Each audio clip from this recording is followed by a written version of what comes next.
I played every LEGO game from the past 20 years to answer one question. What happened? Okay, that's kind of vague. Let me elaborate. LEGO games had become so popular, they essentially created their own genre. But how did we go from this to this? And where does it go from here? I spent the past several months playing every single one of these LEGO games and dissecting every update and change from each title. And I made this video to document all of those changes for you. Did they get better? Did they get worse? Are there just too many of them? Or have there been hidden gems right under our noses for the past 20 years? All of that and more will be answered over the next few hours, so I hope you enjoy. LEGO, LEGO, LEGO, LEGO, LEGO, LEGO. I love video games. I love Legos. And I have definitely played some LEGO video games. And I don't want to mislead you, some of my fondest memories in gaming came from LEGO video games. To this day, I still say that LEGO Star Wars: The Complete Saga is one of the best games of all time. But when it comes to LEGO video games, I played a lot of the earlier titles, and then somewhere along the way, I kind of shifted my focus into other video games and kind of left LEGO video games behind. By the time that I looked back, there were so many LEGO video games that I didn't even know where to start. Nor could I afford them all. I mean, you can afford them now because they go on sale all the time. LEGO Harry Potter is literally $3. I've only got 7. Congratulations, Patrick, you can buy LEGO Harry Potter. Here you go, champ. I missed nearly 10 years of LEGO video games. I think it's about time I look back to see maybe if they were worth playing after all. I decided my next big project was to go through and play every single one of these LEGO games on stream and see how they hold up. This is the part where you plug your stream. Oh, I mean, follow me on Twitch. So I went on this journey to replace some of the LEGO games I played when I was younger, as well as try some brand new ones to see maybe if I was missing out on something special, or to find out if LEGO decided that quantity over quality was the right way to go. So let's begin. So we're gonna do this in order so I can see the natural progression of these games as the years go on. And that starts us with LEGO Star Wars for the Nintendo GameCube, or PS2, or Xbox, or wherever you played it. But the brilliance of this game cannot be understated. In 2005, they were already reaching peak game design. The levels that put you into this world, the studs that acted like a currency to match Sonic's rings or Mario's coins. Collect enough of them and fill up the bar and get true Jedi status, and then do that for every level to unlock a secret level. But it is funny how painfully inconsistent some of the levels are with this. Some levels require 30,000 to 40,000 studs to get true Jedi, while some of them are as little as 3,000. I'm 10 away! I'm gonna get this.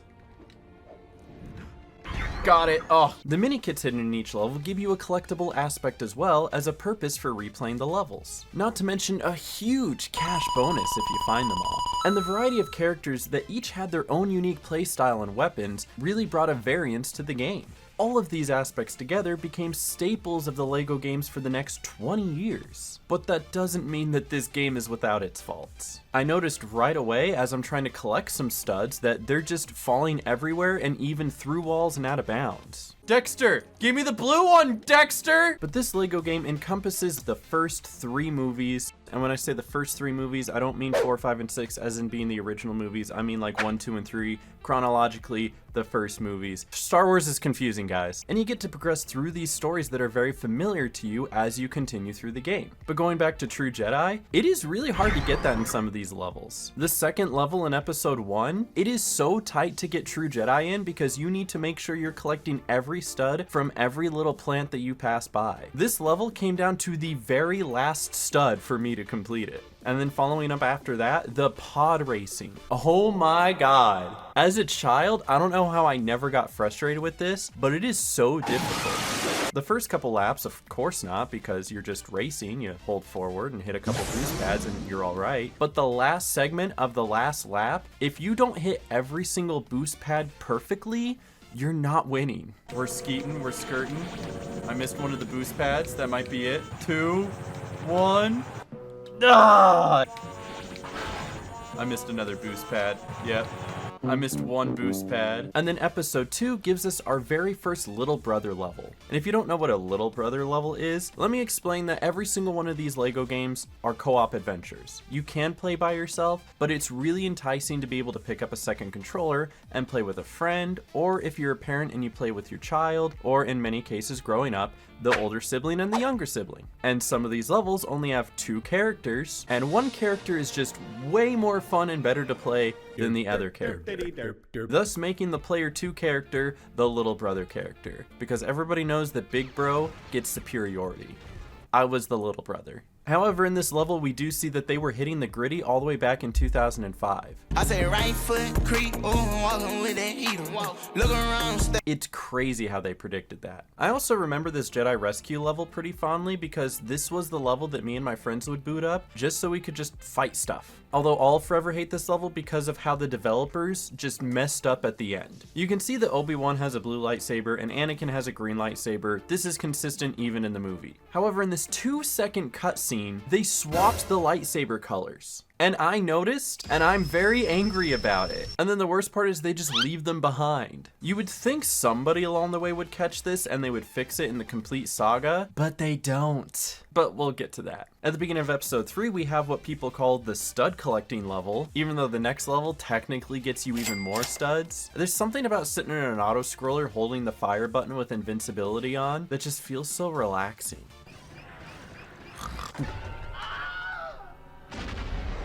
And I did touch on how level 2 here has more studs. Can I just say that Star Wars Episode 3 level 2 might be the best level in LEGO history. It has the perfect blueprint for what a level should be. It's long but not too long. It has a fun boss fight right in the middle to kind of change up what you're doing in the level. And it's broken up into segments that are big enough for you to explore, but not too big where you get tired of having to search every single last corner. You have a lot of medium to small sections that allow you to go through the level feeling like you're completing something and then moving on to the next area before you get tired of the first area, and then reaching the end of the level before you get tired of the entire place. It's amazing how they were able to make such a perfect level and then also make a level like this. I hate it so much, but we'll get to that too. The General Grievous fight is pretty straightforward. However, there is a funny bug you can do in this version of the game alone that I like to call future damage. If you are able to ignore General Grievous, you can go up onto the cliff and then start blowing up these explosives before he gets there. So once you start wailing on him and he loses a couple of hearts, he jumps up onto the cliff and then takes the damage that he would have taken if you blew up the explosive, even though you have already done that, and then proceeds to jump back down for you to continue fighting him. I don't know if it's any faster, but it is way funnier. And then the Kashyyyk level is the exact opposite of that level that I described before, because this level sucks. Hold up.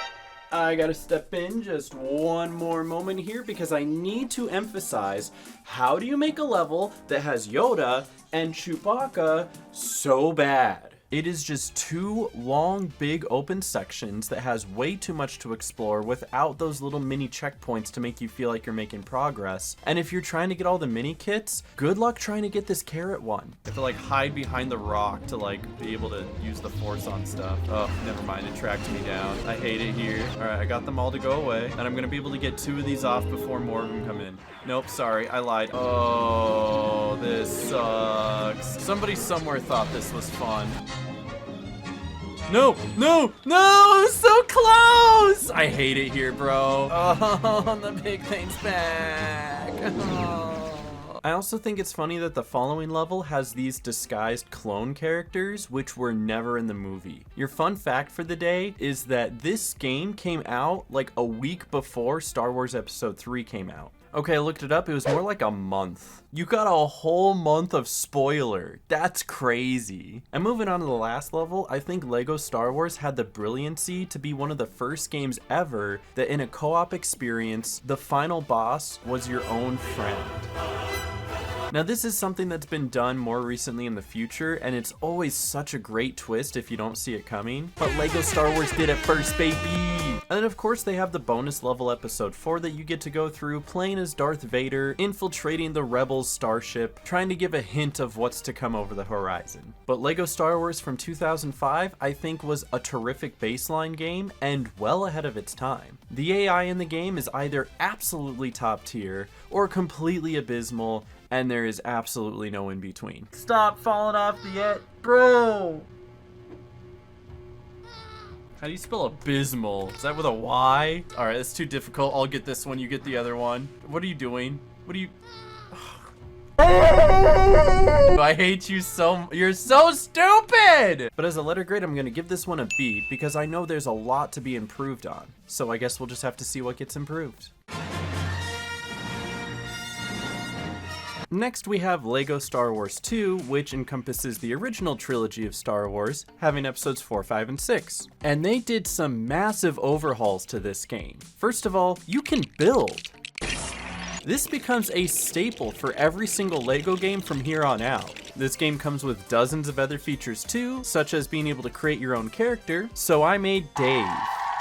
And Dave will help save the galaxy. Interestingly enough, one of the cool features this game had is that it could read the save file of your old game and be able to transfer characters from LEGO Star Wars 1 into free play for LEGO Star Wars 2. This game also came with something called adaptive difficulty, and what that means is the better you are at the game, the harder the game becomes. But also it's a LEGO game. If they think this is hard, they never played the first LEGO Star Wars game. There's a lot of little features that were added too, like the ability to dodge bullets, unless you're Rebel Friend, the ability to jump and roll, unless you're Rebel Friend, and the ability to punch your enemies, unless you're Chewbacca, because then he just rips their arms right out of their sockets.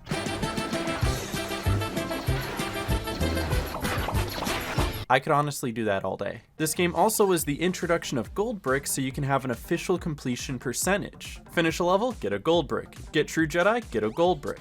Get all the minikits, get a gold brick. Do the dishes, get a gold brick. Finish your homework, get a gold. You can tell things are already different after jumping into the very first level and seeing this infinite money glitch. Yeah, okay, it is one silver stud at a time, but it's technically infinite money. But what I really mean is that there are so many more studs to be collected in this game. In the first level alone, I was pulling over 100,000. Nearly every single one of these levels, you're not walking out with anything less than 50k. And all of this tracks because some of the bonuses that you have to purchase go well into the millions. So you better start saving up. And trust me, you're gonna have plenty enough studs saved up because in this game, they make you get True Jedi twice for every level. Once in story mode and then again separately in free play. This was a terrible idea, and thankfully, it never returned. But if you kind of disregard that and just play the game, it's actually quite a bit of fun. Whether you're running through the levels, which are very keenly designed, or you're just force pushing R2-D2 into quicksand.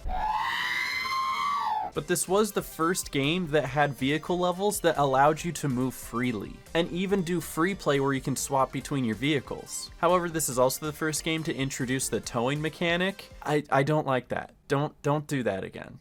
Please. This is foreshadowing. They're definitely gonna do it again. But the levels are built really well. Some of them are just kind of really long. I think a good 10 to 15 minutes for a level is the perfect amount, but sometimes I find myself in here for a half hour plus because I have to be searching every single corridor for every single last secret and every single last mini kit. And out of all of these episodes, I'd probably have to say episode 5 is the weakest, just because it has 2 different vehicle levels and it has 2 of the little brother levels. It also has this ledge that looks like it should be hiding something, but it's not. Why even have a ledge there? There's also an odd bug where some levels just don't have background music, and it's like super awkward. It might just be an oversight, but I kind of need the background music, because when it gets too quiet, all I can hear is my thoughts. But after you beat each episode, there's new bonus levels for each episode, such as the character bonus and the mini-kit bonus, where you just blow stuff up as fast as you can to try to reach 1 million studs within the time limit. This is the actual introduction of the purple stud, seen here and literally nowhere else in the game. But this rare glorious stud is worth 10,000 studs. That is more in one stud than the amount of total studs in a couple levels of the first game. Also, after you beat the game, you can buy all the bounty hunters to unlock the bounty hunter missions. These missions, although short, are a ton of fun. And honestly, it's kind of funny to picture 6 bounty hunters all hired just to track down 1 droid. All right, men and droids. We have a bounty to complete today. We have an astromech somewhere on this ship and we have to collect it. So let's head out. There he is! Collecting a certain amount of gold bricks allows you to unlock other things in the game, such as this giant question mark, which gives you this Lego City bonus level where you have to get 1 million studs exactly, and it's fun to explore for like the first 950,000 studs, but because there's exactly 1 million studs, you have to make sure that you are doing every little bonus nook and cranny in this level, otherwise you will not complete it. And then lastly, they have the Super Story, which was introduced as kind of a speedrun mode that if you're able to beat the timer, you get a gold brick for that as well. To think people were speedrunning this before they were speedrunning this. It's definitely a huge improvement from LEGO Star Wars 1, providing some much needed quality of life changes as well as new ways to play and enjoy the game, such as the speedrun modes and alternate levels. The one big downside is having free play and story require 2 different True Jedis, but thankfully this is the first and only time that they've done this. But you know what would make it even better? Is if they took these 2 games and combined them into one big game, and you see exactly where I'm going with this. LEGO Star Wars The Complete Saga may be one of the greatest video games of all time. Hopping into it, the graphics already look so much better than the first 2. Not to mention a lot of the minor differences to the game, such as bringing back some of the quality of life updates, and making changes and differences in the levels to accommodate for the larger roster of characters. You'll also notice while you play, there's this new little power-up feature. It helps you build and use the Force faster, it attracts studs towards you, it gives you invincibility, slightly faster movement speed, and even stronger attacks. And thank God they made some changes to these levels because a lot of them really needed it. You can tell they went back to the prequel trilogy and just added a bunch of studs into these levels that were really lacking before. I had a lot of trouble getting True Jedi in level 2 of episode 1 in the original game, but in the Complete Saga, it was a breeze. They even made the pod racing a lot easier and smoother to do. Instead of a timer, all you need to do is beat Sebulba, and instead of having to try to pass him in the final second and barely making it out alive, you could pass him pretty early on into the 3rd lap. Although not every change or addition is necessarily great. For instance, they added another level to episode 2, but that level really sucks. And I know I briefly mentioned this before, but once we get to this Jedi rescue level, I know that's not the name of the level, I still can't believe 2 years later, they still left this cutscene almost exactly the same. Granted, it's in higher quality and in widescreen, but they still swapped the lightsaber colors. And it's still angry. They did make a little improvement to the Kashyyyk level. They added a wider area that you can use the Force in, so now you can get the 2nd carrot without having to worry about being shot. And that giant walker that would go up and down the beach that was really annoying, that's not even there anymore. There's a new version of the Gunship Cavalry level as well, and I don't know if it's good because it does have this tow cable mechanic that they brought in from LEGO Star Wars 2, and the tow cable mechanic is really annoying. So I don't know if it's better than the original. Leave a comment. Do you think it's better? Leave a like if you think it's better. Also leave a like if you don't think it's better. Leave a like on the video. But one of the changes that I will never ever forgive them for is that they took away Yoda's chair. That's right, when you play as Yoda, he doesn't get to fly around in style anymore. He's either hopping around or he's wobbling. Don't you ever forget it, remember what they took from you, and don't you dare let it go. Who can say where the road goes? Another one of the minor changes is the first level of episode 3 is actually great for stud farming now. The original trilogy levels are mostly unchanged, although one thing that I do notice is that they took away the nipple troopers. Instead of wearing a banana hammock like they did in the 2nd game, now they got a full body bathing suit. Remember what they took from you. Who can say where... Although I am pretty excited because they finally made a reason to have this ledge here. They did it! They hid something there! Let's go! But after you complete the game, you still have a bunch of different bonuses to go through. The mini kit and character bonuses as well as Super Story are all back. And now every level once you're done with it, along with free play, has a challenge mode for you to be able to find special mini kits. It is on a timer, so it's a little challenging to go through the entire level to find every single mini kit before the timer runs out, but that timer means nothing if it's an auto-scroller like the first level of episode 3. What happens if you get the end and like you miss one? Does it just restart you at the beginning and the timer keeps going, or does it just say you failed, or... Let's find out.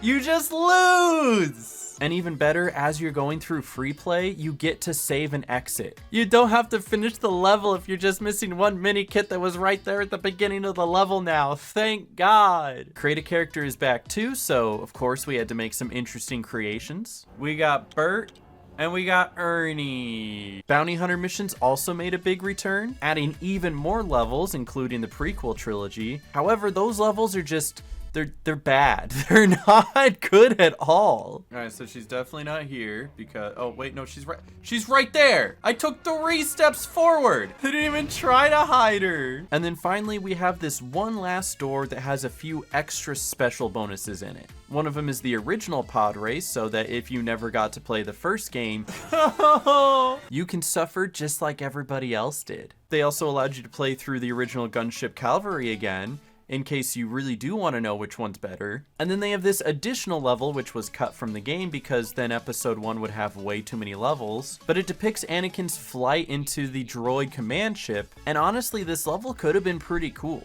You can see that they had some ideas with this because they have some hidden secret areas that you can only get to in free play. However, if you get to them in free play, they just give you a bunch of studs. So there's actually no reason to play it in free play. Studs only get you so far. They cap you on those, don't you know? This is the face. Oh, it maxes out. You can't get more than 4 billion. There's also an opportunity to play the New Hope level again, so at this point, you're really not missing out on anything from the original games if you get the complete saga, except for Yoda's chair. Remember what they took from you. Lego City is back. Nope. And then they also have one called Newtown, which is, oh god, it's just a second Lego City, isn't it? Oh no. And lastly, they give you this door that allows you to look at some trailers, one of them being for the new up-and-coming Lego Indiana Jones game. And after you're done watching the trailer, he becomes an unlockable character for you to play as in the game, which would be a great segue. But first, I'm gonna tell you how Lego Star Wars The Complete Saga is probably one of the greatest games of all time. Lego Star Wars The Complete Saga is probably one of the greatest games of all time. Okay, now to Lego Indiana Jones. Lego Indiana Jones is based off of the first 3 movies from the 1980s. Indiana Jones, The Raiders of the Lost Ark, Indiana Jones and the Temple of Doom, and Indiana Jones and the Goblet of Fire. It's probably been about 10 years since I've last seen these, so I decided to watch through all of them again to kind of refresh myself. And as I'm watching these movies, I can only think one thing. How the hell is this rated PG? Like, I'm pretty sure I just saw a dude's face melt off. And you're gonna tell me that has the same rating as Inside Out? Yeah, okay. Also, in 2 of the 3 movies, the main bad guys are the Nazis. How do they get away with putting Nazis in the game? I can't imagine encouraging children to play as Nazis. So in this game, they very cleverly just called them guards, and then refused to elaborate. Also, super ambitious of them to not add this part from the 3rd movie where Adolf Hitler gives Indiana Jones his autograph. That was probably a good call. But if you're a fan of Indiana Jones, you're gonna get to relive all of the popular moments from all the films. You got the boulder scene, the part where he shoots a guy because Harrison Ford was sick that day, that thing with the hat, the part with the monkey. What, you don't remember the monkey part? Pfft, not a real fan then. Hopping into the game, I already feel lied to because Lego Indiana Jones in the Star Wars game had a gun.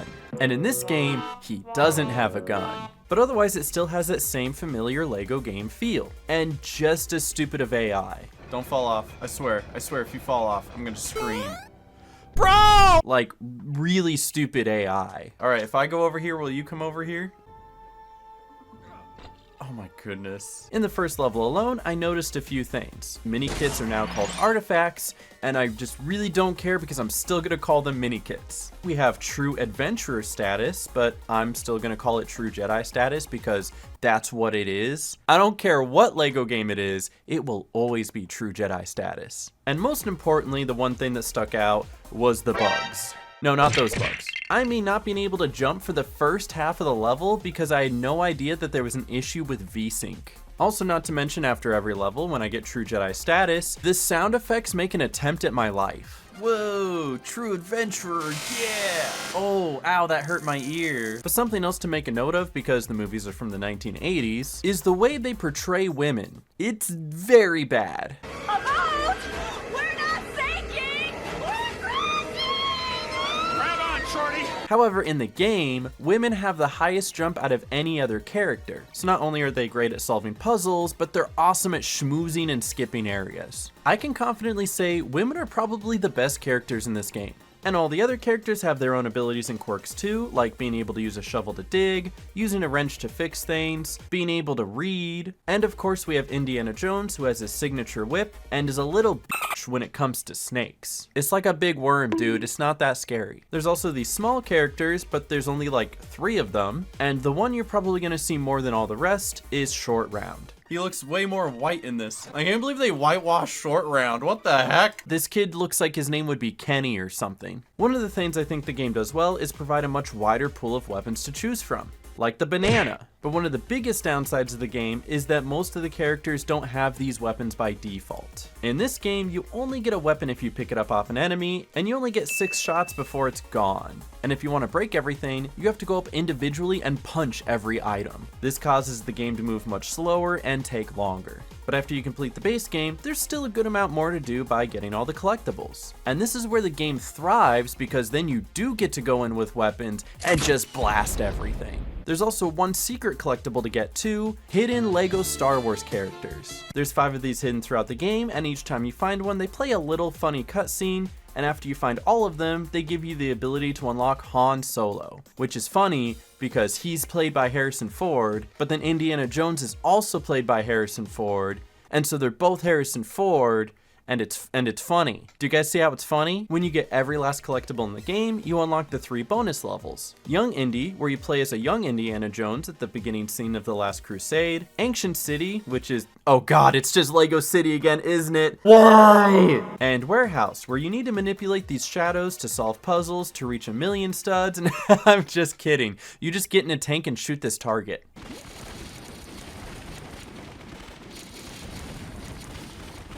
Bro, this is so making it into the video. Once you 100% the game, you get showered with studs as a testament to your work, and that concludes LEGO Indiana Jones, which is still a really solid gaming experience. But continuing their trend, there are a couple references to their next installment hidden without the game, such as this character called Enemy Butler, which is assumed to be a reference to Alfred from Batman, so I'm assuming the next game is going to be LEGO Batman. Also, they have a trailer for LEGO Batman at the main menu. So now I'm really thinking it's LEGO Batman.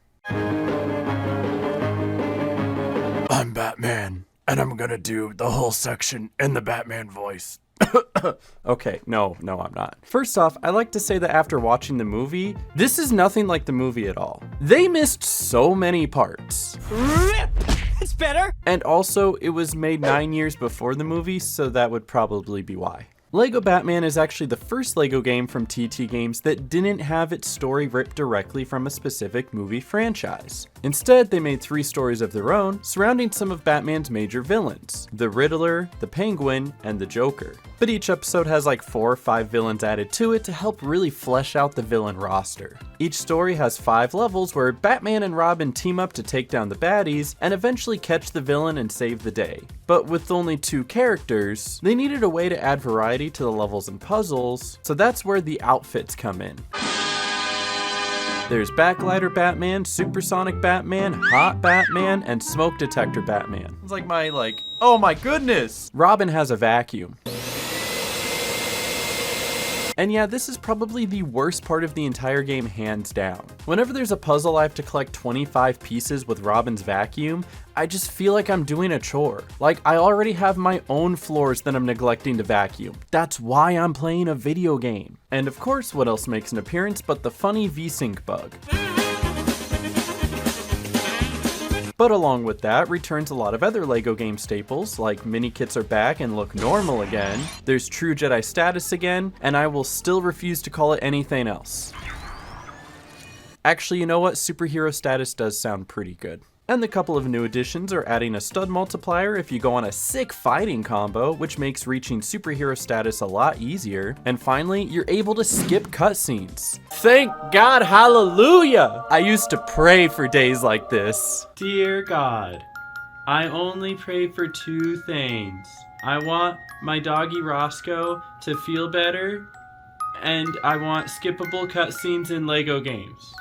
Amen. But don't skip every cutscene because you might miss a gem like Robin losing his head. I can't believe it, Robin's dead! Vehicle levels also make a return, and although they tend to be the weakest levels in any LEGO game, they improve them slightly by not making you break something and then run over all the studs to get them. Instead, they all just slingshot into your total right away. But they also brought back the tow cable, so yeah. But overall, this game feels like a huge step up from LEGO Indiana Jones purely because they upped the movement speed of all the characters and made combat more fluid and quick, adding a faster paced environment, but the levels are still long enough to give you plenty of time and enjoyment. The only problem is with 3 stories and 5 levels per story, this would make it the smallest LEGO game thus far. But that's what they want you to think. You'll notice right at the end of the first story, after it's complete and the credits roll, you're met with a screen that says 9%. Now, I might not be the biggest math whiz, but trying to figure the numbers on this one, how does completing nearly a third of the game equate to 9%? And that's where the game drops its biggest bombshell. All the way over here, there's a lever that takes you into Arkham Asylum and shows you 3 new stories where you get to play as the bad guys. These levels show you bits from the hero levels where the bad guys are there first, setting up their schemes. And with no exaggeration, this is probably the best half of the game hands down, and definitely doesn't encourage beating up the police. All the villains have unique traits and fighting techniques that make it such an enjoyable experience. Mr. Freeze can freeze enemies, Joker can electrocute them with his joy buzzer, Penguin sends out these small penguins that waddle until they explode, and Poison Ivy can jump out of bounds. Wait, what the heck? Wait, hold on. Did I just schmooze the game by jumping out of bounds?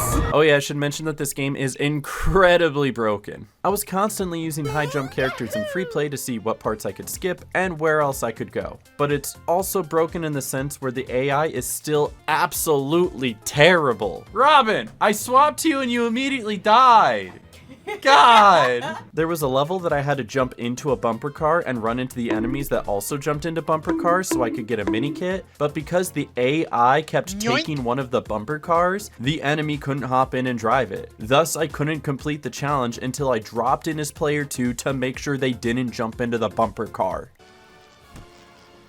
That's what it was. Oh god, I hate the AI in this game. But after you complete the game and get all the mini kits, you unlock a couple bonus levels. Arkham Asylum, which is reminiscent of the previous LEGO City levels, but this time there's more than 1 million studs total, so collecting just 1 million of them isn't such a chore. You just have to deal with these guys beating you up the whole time because you can't get rid of them. And then there's Wayne Manor. This level is bad. It's basically just 2 mini games, and they both really suck. And after you've gotten every mini kit, superhero status, character, and extra, the last character won't unlock until you buy the very last data hint. And this one costs 4 billion studs. Luckily, the game caps you at 4 billion, so once you have just the right amount, you can buy it and be left with absolutely nothing. Nothing! That is until you run 10 steps with your times 3000 multiplier on and pick up another couple mil. But LEGO Batman is actually really good and potentially one of the best LEGO games so far. The only downside is how things aren't so easy to figure out if it's your first time playing, and sometimes the game is pretty unforgiving. Like this one mini kit that you get from passing through the gates down this ice slide,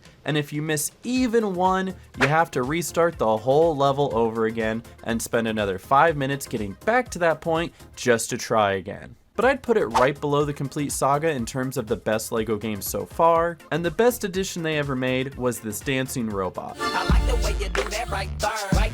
Switch your hips when you walk and let down your hair. Which leads us into our next LEGO game, LEGO Indiana Jones 2. Don't ask me why, just go with it. I don't have a good segue.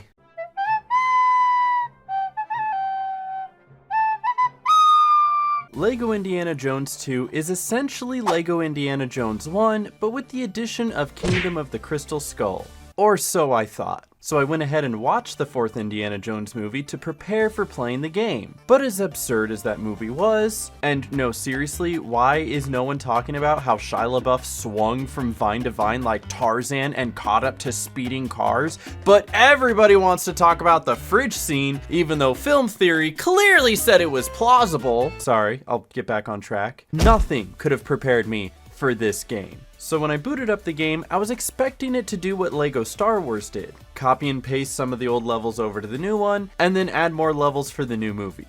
It was absolutely not that. First of all, there is no longer one hub world. Instead, there are several overworlds for each specific movie that have their own secrets, pathways, and puzzles. And though this idea is neat and has a lot of potential, it falls flat when there's some confusion about where to go. Future LEGO games fix this with the transparent studs that take you to the next level, but here you're wandering around like a 4-year-old lost in Walmart. Mom? Mom? Can I get the Pop-Tarts? Also, I need to pee. But let's hop into the first level because I have a lot to say about this. First thing, I noticed that they moved the True Jedi status bar to the bottom of the screen. It doesn't go there. It goes at the top.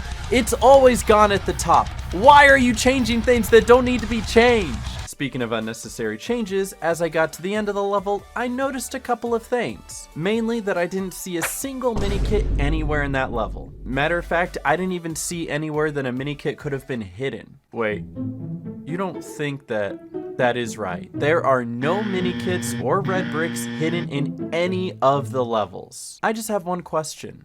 Why? But let me back up a bit before I tell you where all the mini kits ran off to. The other thing I noticed about the first level is just how short it was in comparison to nearly every other LEGO game. And that's not just me imagining things. Every level in this game was completely shortened to just 1 or 2 small areas. And what's worse is that it's basically just a few copy and paste blueprints for each level. There are 4 types of levels in this game. Puzzle levels, which are 1 to 2 rooms where your objective is to solve one puzzle. Brawl levels, where you fight off 3 or so waves of enemies. Vehicle levels, where you use a vehicle to just ram into other vehicles. And boss levels, where you just fight a boss. The vehicles are hard to control, and you'll find yourself skidding, sliding, and falling off a lot. And at this point, bring back the tow cables. I'd rather have the tow cables. And the bosses are super exaggerated. For some reason, every boss needs to turn into some interdimensional being. And if it's not that, they're adding bosses that never existed to begin with. Bro, this wasn't in the movie!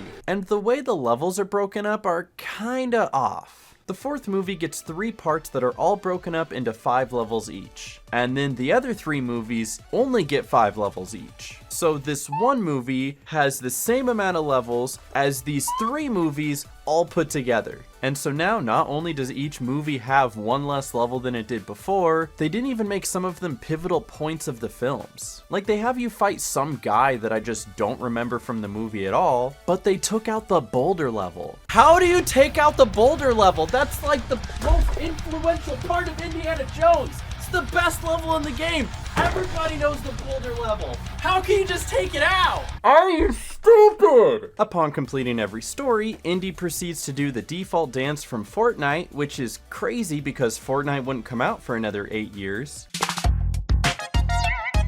But completing all of these stories was a bit of a struggle at points. For instance, there's this section where you need to get both characters with horses to jump this gap to open that door. But when I jumped the gap as one character, the other one wouldn't follow. And then they were too far away for me to swap to them, and so when I jumped back and tried swapping to them, I ended up swapping into the horse. At one point I just gave up and dropped in as a second player and just jumped over as both of them. But just as the level starts, you realize you can't use the horse in that level and you gotta ditch it for a car anyway. And I can't forget about the sound issues. This game wasn't made for the modern day computer, so if you have a sound system that's anything better than your basic stereo, you're gonna be hearing random sound effects really loudly in your ear all the time. And no matter what you do, you can't turn it off. Believe me, I tried. No, it's just so loud. Oh my goodness. I turned the volume off! Why do I still hear it? The volume is off! And once you complete the whole story, the game hits you with the truth. You've only completed 15% of the game. No. The rest of the completion comes from completing tasks in the hub world. There's 10 levels for you to access in each hub world. 5 of them are hidden bonus levels that provide you a small puzzle in exchange for a mini kit. These take about 2 to 3 minutes each and really aren't that big of a deal. The other 5 levels, however, are free playing the story levels. And when I say free play, it's not what you're thinking. Traditionally, free play allows you to play story levels again with a handful of characters, swapping between them to access new areas or just to experience the story with a different or more powerful character. Not in this game! Free play in this game is just a different puzzle that takes place in the same room as the story level, but it's not the story level. And that roster of characters you would swap through? Gone. You only get to use the 2 characters you walked in with. Oh, you brought the wrong character for the puzzle? Well, tough luck, because you don't get to choose your character upon entering the level, and so if you got the wrong character, you gotta leave the level, go find them somewhere in the hub world, and then run all the way back to the level to do it again. But what's worse is that not all your unlocked characters are available in each hub world. Any character you unlocked in this hub world is only available in this hub world. Oh, you need a character with a shovel for this level? Can't use that shovel guy from the other movie. Instead, you have to skydive out of a jet to fall into this military base to unlock this specific shovel guy to be able to use him in this free play level. It's so dumb! But now that I got all the bad out of my system, let's talk about some of the good. The idea of a large hub world with hidden secrets was a good idea, and becomes better utilized in future LEGO games. This was also the first LEGO game to introduce the split screen function, which was super needed. I'm sure we could all relate to pulling our player 2 friend off the side of the screen by accident. Or purpose. We didn't lose that shit. Oh my god, stop! And there's still a ton of fun references throughout the game too, mostly to LEGO Star Wars, but they're always fun to pick out when you see them. Like this jukebox that I can't hear because the sound effects are still too loud. The bonus level you get from getting all the mini kits in each film isn't too bad. You have to collect 1 million studs, but it's not as constrained. And when you finish the level, you get to keep all the studs. What a great idea. And one of the coolest ideas this game had that was never seen again was the level editor. You got to build your own level to play with a friend, and some people made some amazing levels from the pieces provided in this game. It's just a shame that this never came back in future titles. So this game did have a lot of potential, but didn't quite follow through with it. But there was a lot pulled from this game to make the future games even better. It's just a shame that this had to be a disaster of a game to get it. I really wish this game could have been better. A fun, expansive open world with lots to explore, but still consistent story levels with good free play. I really do hope the next game has that. Wait a second. Dear God, I have one more request.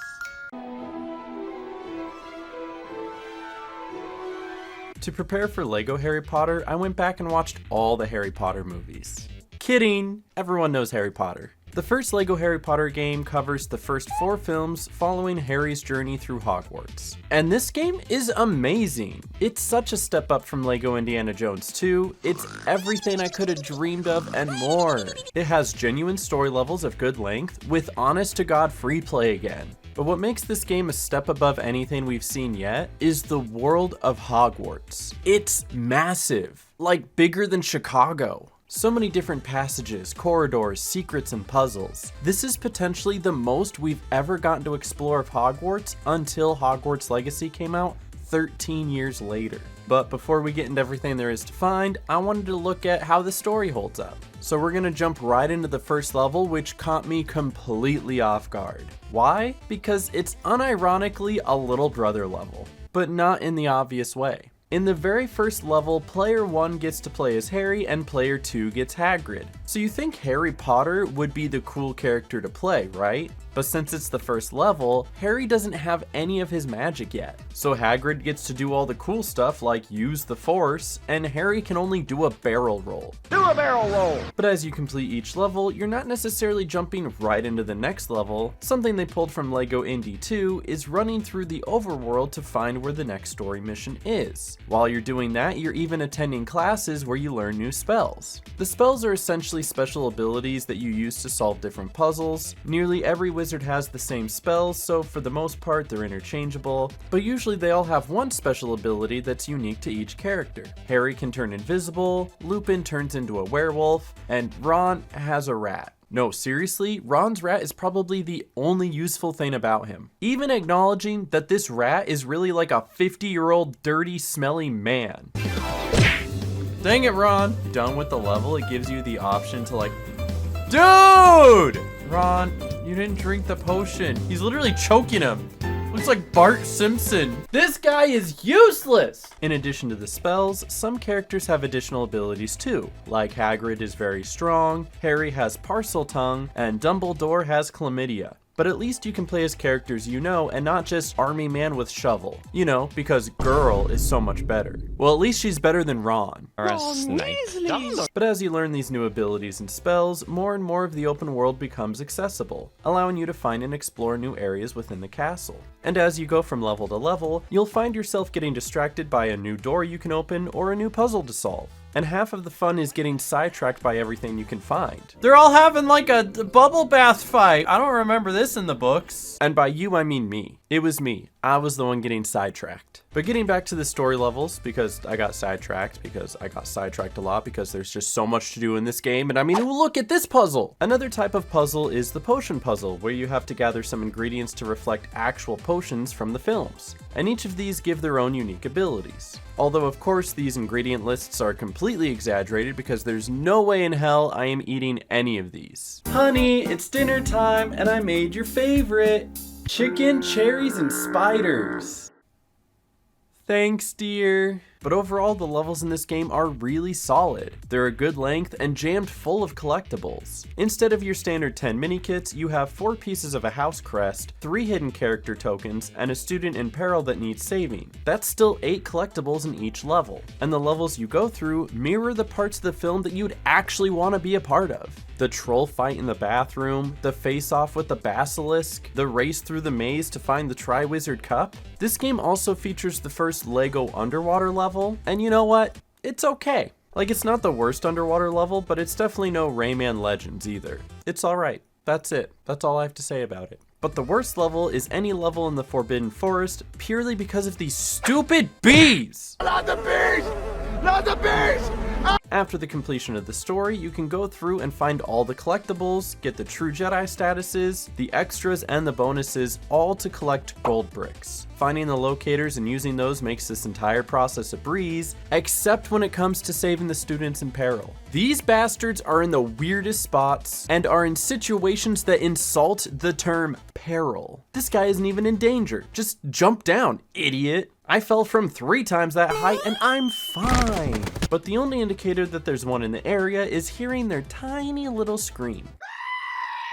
And when you only have 1 left like I did, and it was the last thing I needed to complete the game, you're running all over the castle, searching high and low just to find out he was hiding in Hagrid's picnic basket the entire time. After I finally got every last gold brick, the game unlocks a final bonus level where you play as Voldemort and do another 1 million stud bonus. It's not the worst one I've ever done, but it was a little slow paced, but completing it unlocks your final character, Mr. No-Nose Guy. And for the true completionists out there, there's a ton of additional trophies for fun little bonuses like having Snape hide in a barrel, or getting Ron to defeat 20 spiders. So there's definitely a lot of good in this game, but still a little bit of bad. The Wingardium Leviosa is a bit janky because of course it is.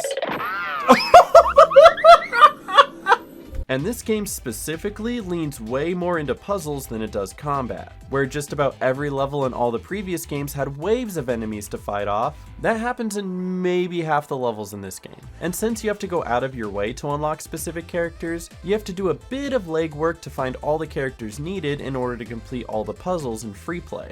But there is still so much more good that outweighs this, whether it's the big things like adding ghost studs to guide you to your next level, or the little touches like how those are replaced with spiders right before the Follow the Spiders level. There's even a part of the game that takes place during Christmas and everyone around the castle is wearing Santa hats. And that's pretty awesome. There's a million different things I wish I could shout out about this game if only I had the time for it, but if I had to choose one, it'd probably be that all of the dark magic characters know Avada Kedavra, and that's a lot of fun to use. So it's gonna be sad to step away from this one, but I am very excited to hop in to our next LEGO game. If you can believe it, we have another LEGO Star Wars game. LEGO Star Wars 3 covers the Clone Wars between episodes 2 and 3, and the stories that this game follows are pulled from the TV show. The first level is the bit from Star Wars Episode 2, which marked the beginning of the Clone Wars, and the first thing you'll notice is the updates they made to the LEGO characters. There's so much more detail and unique pieces for each one versus the plain faces that they used to have for the complete saga. And more than anything, you'll notice that they fixed the lightsaber colors, thank God! Now I don't have to yell about it anymore. And the second thing that you'll notice is the insane looking Yoda in the corner each time the game autosaves. After you finish the introductory level, the stories are broken up into 3 different sections, having 6 levels each. We have the Ventress line, which acts like tutorial levels, the General Grievous levels, which feed my nightmares because what the fuck, bro? And then the Count Dooku path, which is just a bunch of real-time strategy levels. But at the end, it has one of the coolest levels that I've probably ever played in any of the LEGO games. It's got it all. Jump scares, zombie crawlers, a worm boss, and a chase scene. It is a masterclass of being both fun and making me piss myself. Now with all of these levels, there is a specific order that you should play them in, since the Ventress levels give you a little taste of each level type, as well as providing hints for puzzles that will help you later. However, I did not know this and just went with the General Grievous levels first, because General Grievous is awesome.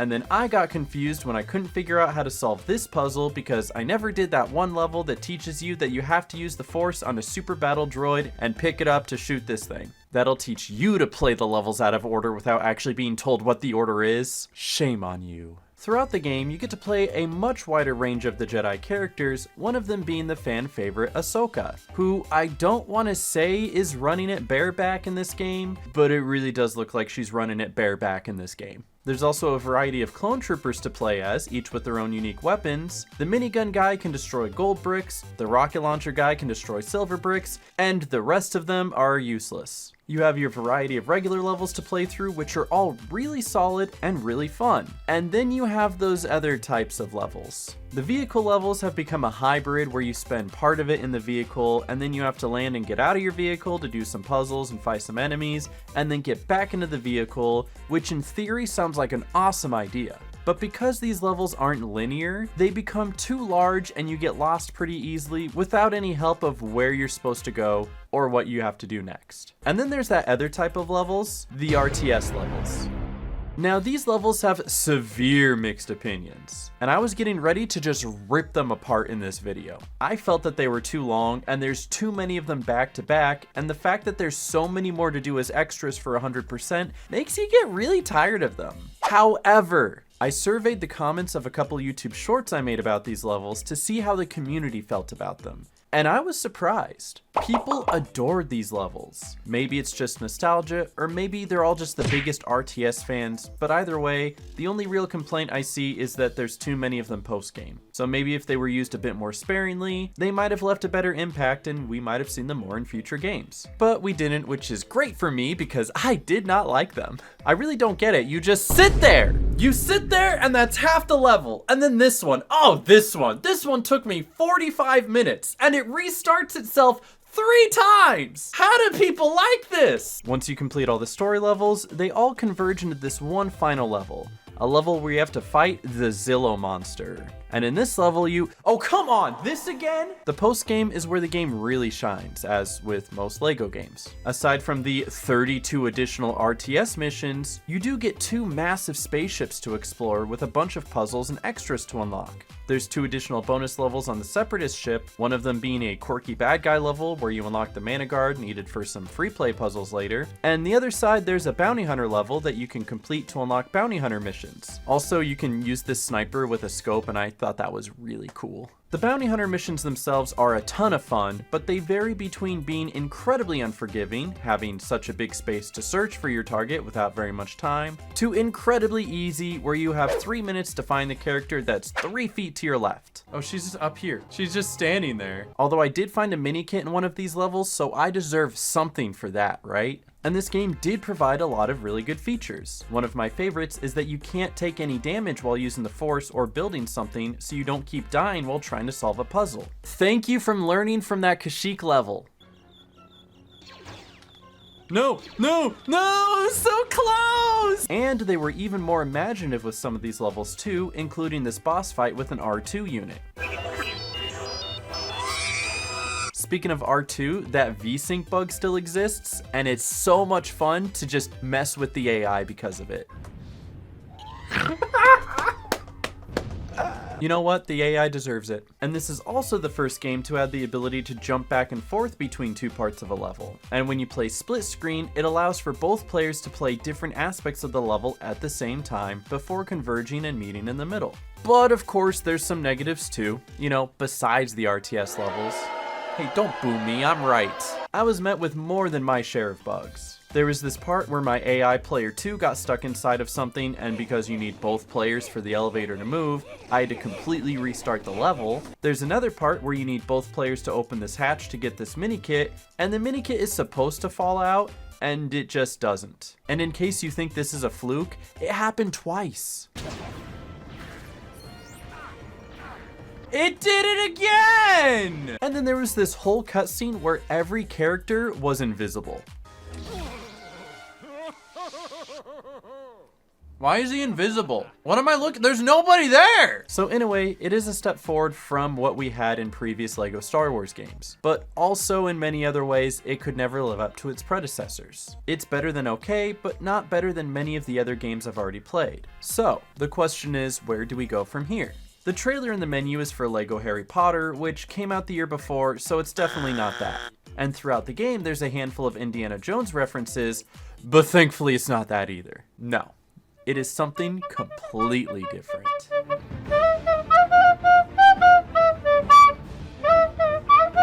Arrgh, one must be a pirate to play a pirate.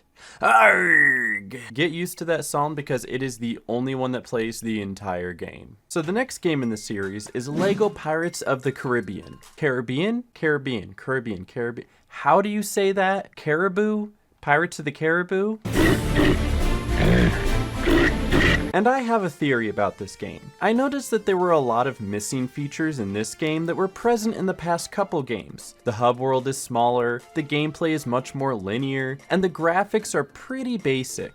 I believe that this game was meant to come out years earlier, but was held off so they could add the fourth movie into this game and release it alongside when that movie premiered. So its gameplay design is still pretty comparable to the complete Saga rather than the more recent games, which is probably why this is one of my favorite LEGO games. But that's just a theory. A game theory. But this is the first LEGO game to officially be partnered with Disney since the previous franchises weren't bought out yet. This game is definitely smaller than some of the other ones, only having 85 total gold bricks to collect, with only 5 levels per movie. It covers the first 4 movies, even that weird one with the mermaid, and thankfully they didn't choose to remake the game when the 5th one came out.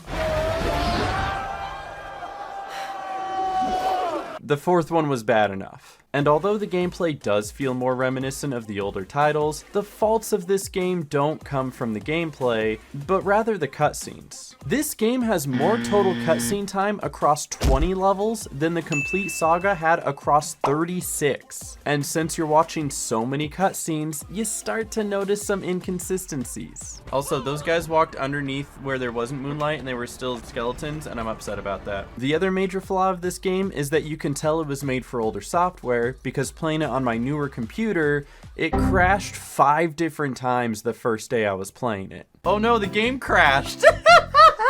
Don't worry, I have a compass that will show me where the booze is. The game crashed again. That's how much they were charging for nachos at our theater. Also, my game crashed. I love Scrum. I don't even think that's a real dude. Also, my game crashed again. Oh, there's the crab. Hello, crab.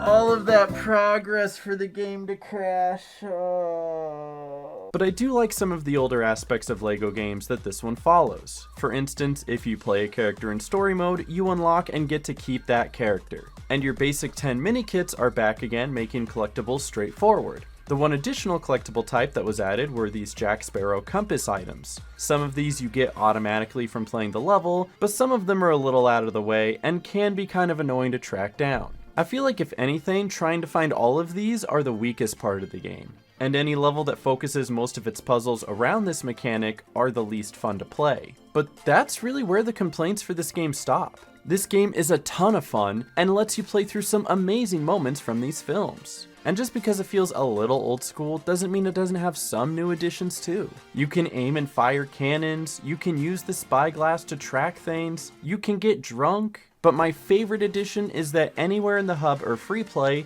you can hold your character's swap button and choose from any of the characters you've already unlocked. You're not just limited to what you have in the free play wheel. Another thing I love is that although there's no dialogue, some of the grunts are done by the actual voice actors for the films. That really is Johnny Depp making those odd sounds. A lot of the bonuses made a return too, including one called Always Double Treasure, which is basically treasure times 2, but then there's also treasure times 2, so really we got an additional multiplier, meaning we have an all-time high multiplier when all extras are active at a grand total of times 7,680. That's a lot of tamales. And when you get 84 of your 85 gold bricks, you unlock the final level, which is an ode to the original Pirates of the Caribbean ride from Disneyland, which is such a nice touch and a fun little level to play through. And the final unlock can be earned through a code that was rumored to only have been found through some of the older LEGO Pirates of the Caribbean sets. You get Dancing Jack, who is just Jack, but he dances all the time, and then he can cause all the characters around him to dance too. Except for Davy Jones, I guess. So I truly loved this game, through all of its greatness and all of its faults. Like, it sucks that to purchase characters you have to hope that you luckily find them wandering around, and sometimes it gets buggy and a character can get stuck. But in what other game can you riff a guitar and slap people with a fish? It's not a masterpiece by any means, but it is some of the most fun I've ever had with a LEGO game. And with that out of the way now, it looks like it's time to return to Hogwarts.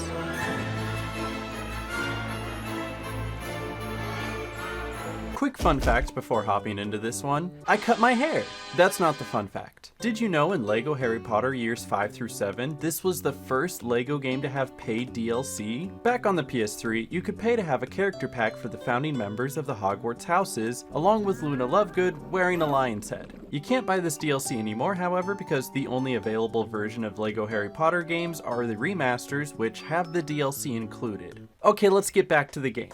I came into the sequel to LEGO Harry Potter expecting it to be the first one all over again, but with new levels based on the later movies. It wasn't that. Firstly, they took away a couple spells and replaced them with the magic ability equivalent of a super soaker. You can also help people remember stuff, and you can use the red one to cut out dicks and balls. Wingardium Leviosa is still here, and it's just as janky as it was before. I can't see, the green one's in the way! And you still have Reducto, but you don't get it for the first half of the game because Umbridge says you're not allowed to, I guess. They also changed up many of the puzzles. For instance, using Parcel Tongue is no longer a one-button action, it's instead this 2x2 grid in which you have to memorize the order they play in, and this is just a one-to-one copy of the Runebook puzzle. Which wouldn't be a big deal if they replaced the Runebook puzzle, but they didn't! So now you have two different puzzles in the game which are essentially the same puzzle. They also added something called a Weasley box, which is a container that can only be opened by a member of the Weasley family. 'Cause sure, why not, I guess. And Hermione has a bag.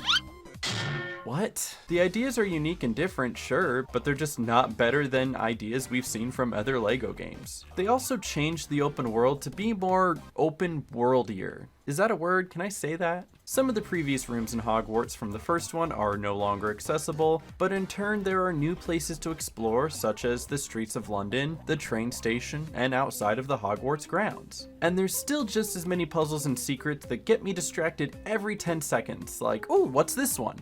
Ooh, how about that one? Ooh, a butterfly! And the other major change is that Ron no longer has a perverted rat as a pet, he has a dyslexic owl. And yeah, this funny flashlight thing. So he's actually a little bit more useful in this game. Good job, Ron! Proud of you, buddy. But let's start with the story, which immediately throws me into another little brother level. Player 1 gets to be Harry Potter with all of his magic, minus all the ones taken away from Umbridge even though she hasn't come into power yet. And player 2 gets to be Dudley. Yeah, I'd probably wait to tag in until level 2 to be honest. But this game follows the latter 4 movies of the Harry Potter franchise, starting with the Order of the Phoenix. And you can hate me for saying this, but that's like the worst one. And not just because of the annoying pink but nothing happens in this film. Hardly anything in the movie translates well to a good level, plus there's all of this extra in-between level story mode play that doesn't need to exist. I spent more time doing these in-between segments than I actually spent in the levels themselves. You can just add more levels if you're going to do that. No one would complain. This section where young Dumbledore meets orphan Tom Riddle, or when Harry and Luna meet the Thestrals, make those levels. By all means, please do give us more levels to play. But after I finished Order of the Phoenix, I played through the Half-Blood Prince, and it just wasn't too much better. Although I loved the Half-Blood Prince as a movie, the levels it makes for a LEGO game just aren't nearly that good. The one upside is the addition of dueling in this game. It's a new way to take on boss fights that has you try to match the enemy's spell color and defend against their attacks. I really like this feature, except for when the enemy is using a yellow spell and I'm playing as a character that doesn't have a yellow spell, like, stop using the yellow spell. There's no statistical way that yellow should be coming up this much. I don't have the yellow spell! And just as I came to the end of the second film and I had to protect Dumbledore from waves of zombie things, this right here, this was the turning point. Because right after this, LEGO Harry Potter years 5 through 7 became awesome. The Deathly Hallows Part 1 and 2 were insanely fun. You've got levels with epic boss fights against Draco and Bellatrix, and then you even have this one level where you play as the 3 brothers in a storybook about the Deathly Hallows. Now, it's not anything compared to the Hogwarts Legacy level, but it's still a very unique experience for this game. There's even an underwater level featuring Ron and Harry in their underwear for some reason, but still, I had an absolute joy going through these later levels. And once you finish the story, the real fun begins with free play, which for some reason keeps giving me the Naked Ron character as one of my free play characters. Stop showing me Naked Ron! I don't want to see Naked Ron! So one issue the first game had is that you need specific character types in order to do the free play puzzles, like a key character or a dark wizard. And those weren't so easy to come by. Well, the last level of this game gives you Bellatrix, so you don't even need to go out of your way to find her. But the downside? She costs 3.75 million studs. So even when the game is nice, it's still giving you a giant middle finger. But all the collectibles are still the same. 3 characters per level, 4 pieces of a house crest, and a student in peril. Collecting them for the levels is as straightforward as it was before, but finding them in the hub world is a million times better, now with the addition of this one extra called the Advanced Guide. This tells you what can be found in the area you're in and what you've already collected. So now you don't have to second guess trying to find all the students in peril anymore. And finding collectibles in the hub world is just kind of funny in context because for some reason there are so many dark wizard objects all over Hogwarts. Like maybe it's because the school basically gets taken over during these films, but it's still an interesting thought. Like imagine being a Hufflepuff and you can't go to your room because it's locked with dark magic. Teacher, I forgot my textbook in my room, but I can't get it because the door is locked with dark magic. Well, you should have thought about that before you became a Hufflepuff. What? Now, be a dear and come to the front so I can show the rest of the class how the Crucio curse is performed. What? But also, there's so many collectibles here, it was obvious that the developers were running out of places to put them since they just started stacking some of them together. But completing the game is super satisfying. There's only one bonus level this time, and well, it's a bonus level. And collecting all 200 gold bricks rewards you with a stud fountain in the form of a Hogwarts replica. But at this point, I was short a couple characters for 100%, so I went back to Hogwarts to get them, and that's when something odd happened. I found an extra student in peril, bringing my total to 61 of 60. How does that happen? Why is there extra students who need help? What's going on at this school? But even weirder, I came back to Diagon Alley and found an additional gold brick. I had collected 201 of 200 gold bricks. I'm overachieving out here. But overall, this game is fun. Of course it's gonna be fun when there's a scene of a bunch of ghosts doing the Thriller dance in the graveyard, and you get quirky characters like Skeleton and the Milkman. And it wouldn't really be a Harry Potter game if you couldn't Avada Kedavra every person in sight. And it wouldn't be a Lego game if you couldn't randomly get stuck under something. Honestly, he kinda deserves it though. I completed this game 100% and it was well worth it to me, but I think it's time that we head back to Gotham.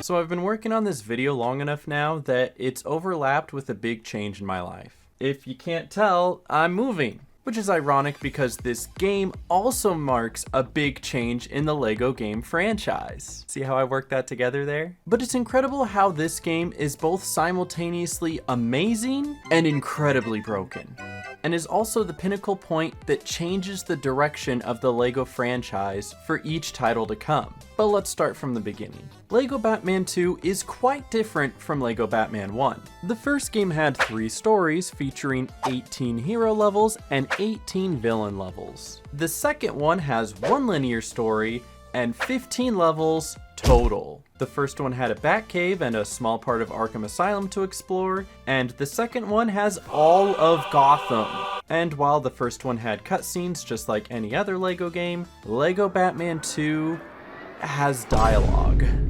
I figured I'd talk about this first because it is one of the most controversial changes in all of the Lego games. Many fans of the series loved the charm of the mumbling and charades that the older games encompassed, and although it's different and sometimes the voices don't quite match the characters, introducing the new Flying Batboat!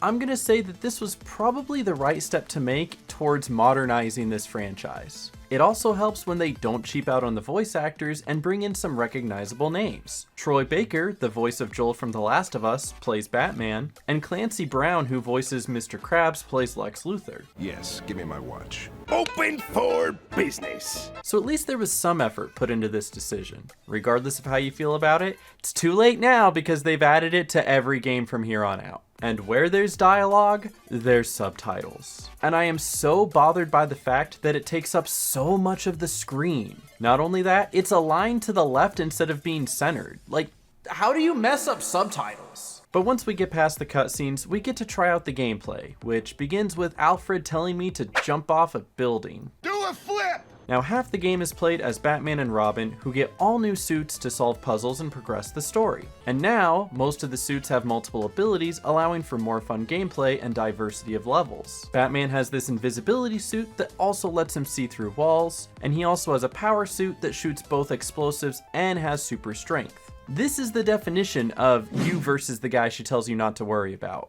And there's also the suit with the sonic gun, which should be self-explanatory. It shoots Sonic the Hedgehog quotes. Whoa! You're too slow! Meow. Even Robin's suits don't all suck this time. Like this one that makes him look like a character out of Lethal Company where he runs like a cartoon character.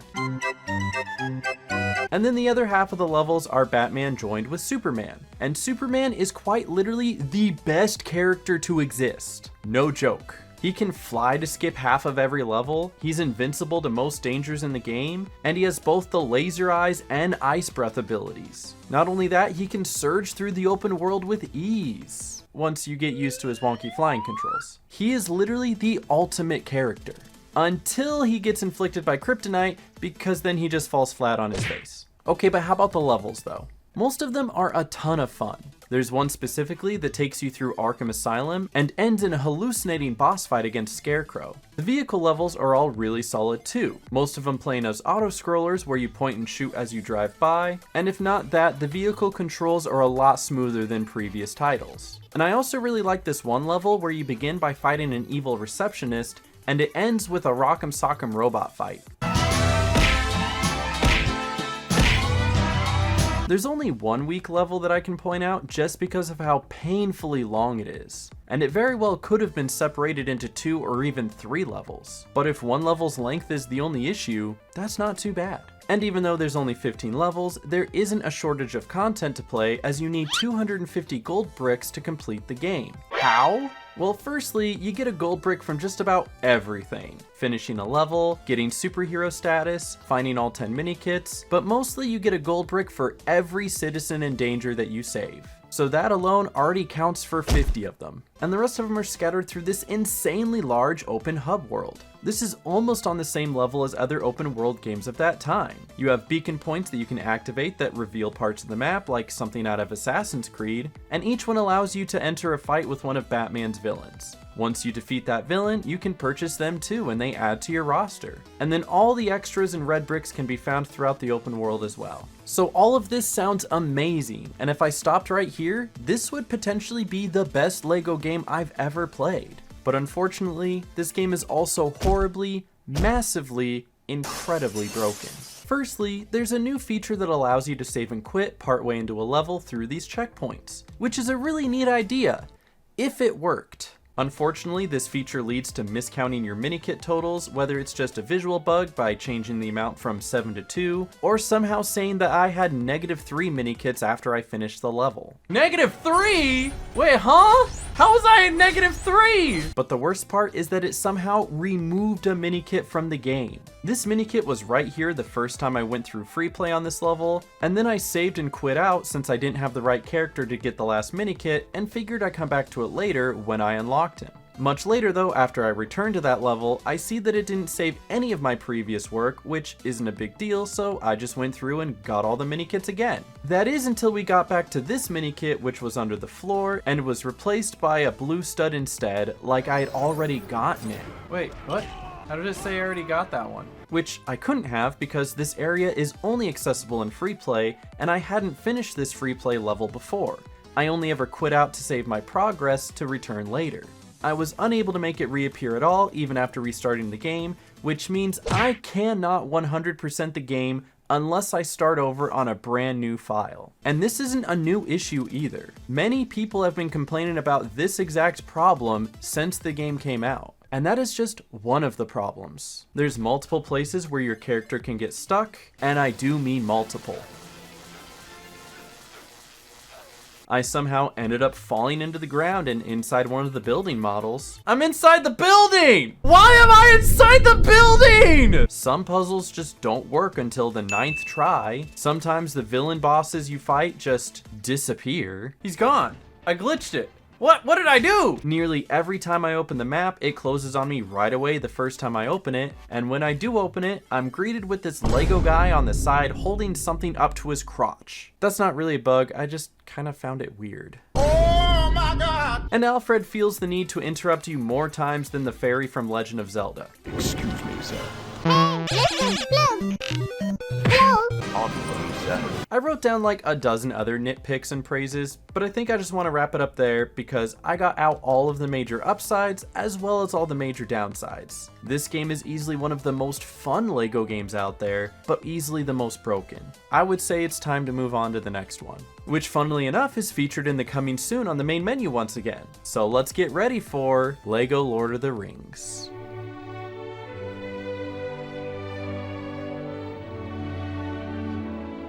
I'm gonna start by saying that this game nearly broke my computer, and I will never forgive it for that. But ignoring that, it's a fantastic game, which you would think I would know that already, seeing as how I've already played it for 9 hours, and have another file already at 28% completion. Funnily enough, I have no memory of doing this whatsoever. So either I've encountered some form of amnesia, or the ghosts have been playing on my computer again. Whoa.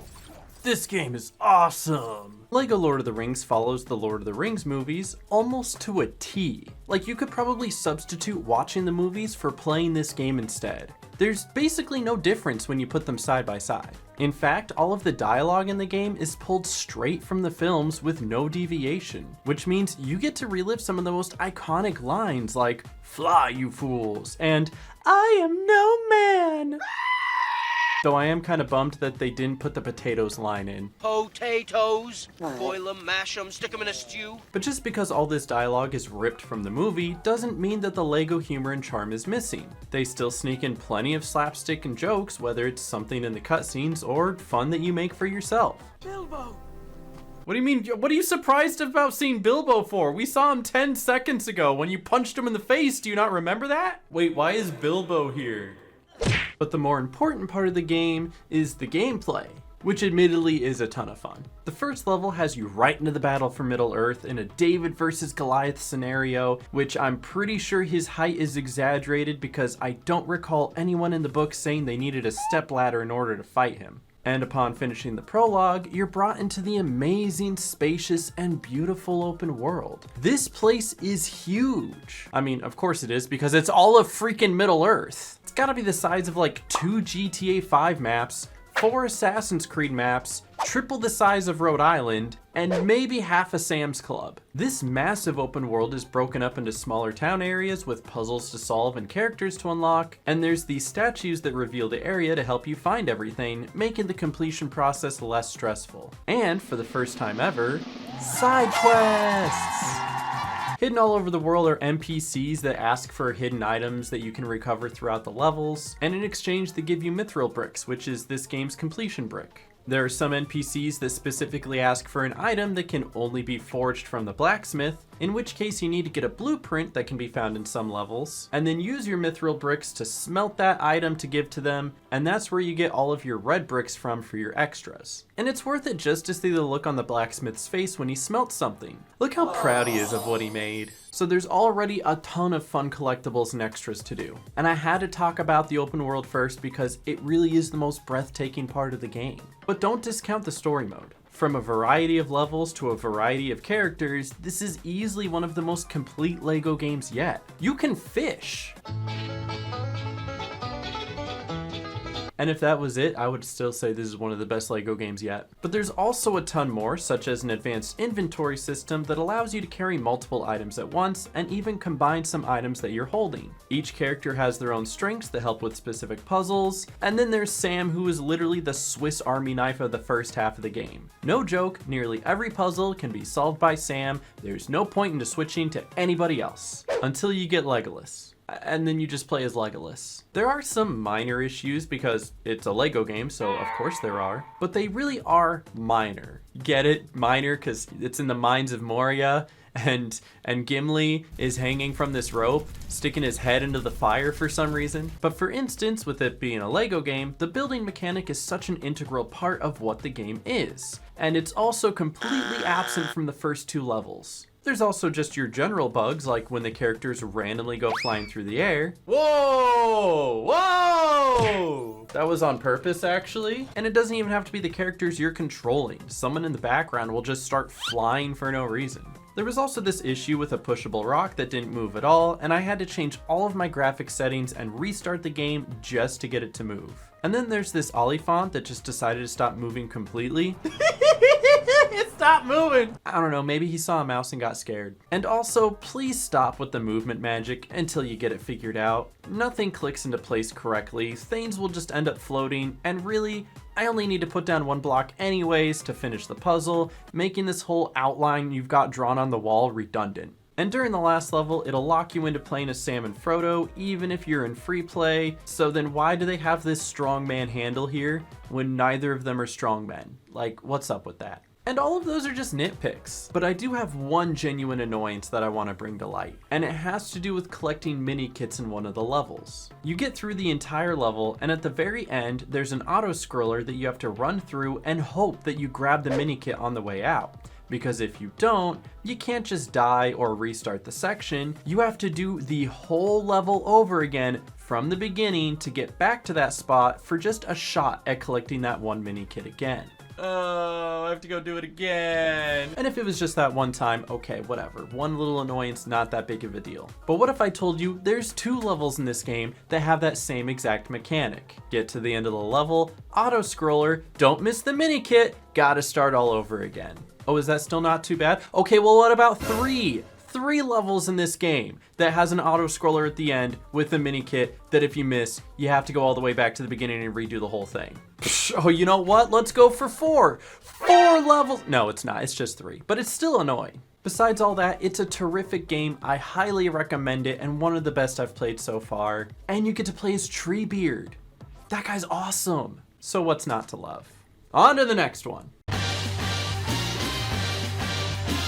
I was ready for this game to be different. I wasn't ready for how different. Because holy smokes, this is unlike any other LEGO game that I've played yet. And literally in the best way possible. I mean, it still has the LEGO levels that you know and love, but it's so much more than that. People have called this the LEGO GTA, and they're not too far off with that, honestly. Not just in the sense that you steal cars and run away from the police, and are constantly bothered by someone calling you on the phone.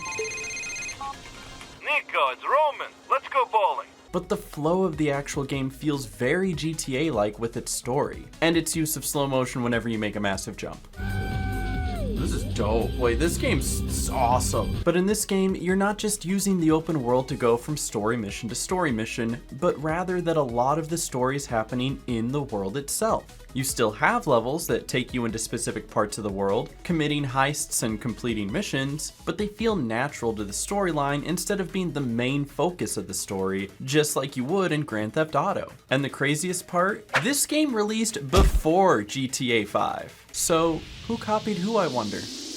I joke.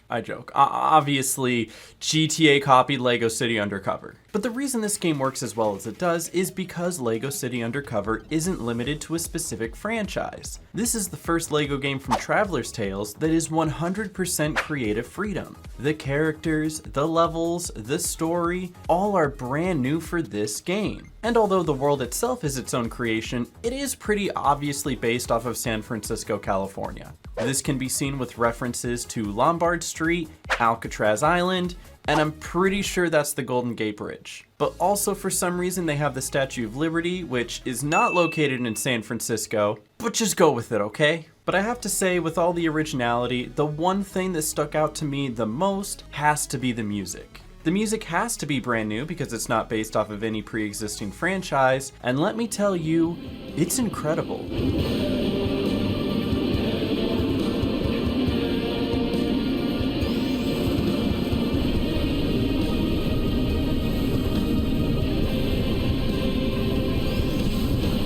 That's like a modern Beethoven right there. But I've gotten a little off track. Let's start at the beginning. So you play as an undercover agent, Chase McClane, whose obsession is to capture his nemesis Rex Fury after his escape from prison. Chase has a lot to prove because he knows he was the one who caught Rex initially, but the commissioner is the one who took all the credit. Chase becomes so desperate to be the one to capture Rex that he starts doing things like ignoring his orders, keeping secrets from his captain, and making deals with thugs. He goes deeper and deeper down the rabbit hole as he begins losing himself through his charade. He's not just stealing cars and committing heists to blend in. Maybe now he realizes he likes it, and he's getting more appreciation and recognition in his new line of work. Maybe he doesn't want to continue being a cop at all. Okay, only half of that's true. However, you do break into a prison, infiltrate a mine, learn karate, infiltrate a gang, ride a pig, ride a T-Rex, take a coffee break, and go to space. And that pretty much covers it. Throughout the game, you unlock different costumes for Chase to wear as he goes undercover, each with their own unique special abilities, allowing you to solve puzzles and discover new secrets. Or just shoot eggs out of a chicken's butt. That's pretty cool too. But you get things like an axe, a jackhammer, and a grappling hook. There's tons of references throughout the game too to other action movies and stars. For example, this cop duo mimics Starsky and Hutch, and this character was created as a nod to Arnold Schwarzenegger. I could pick them up with my bare hands. Hey, are you going somewhere? Don't worry, I'll be back. Not to mention, this game is full of humor. It's genuinely funny. Boss.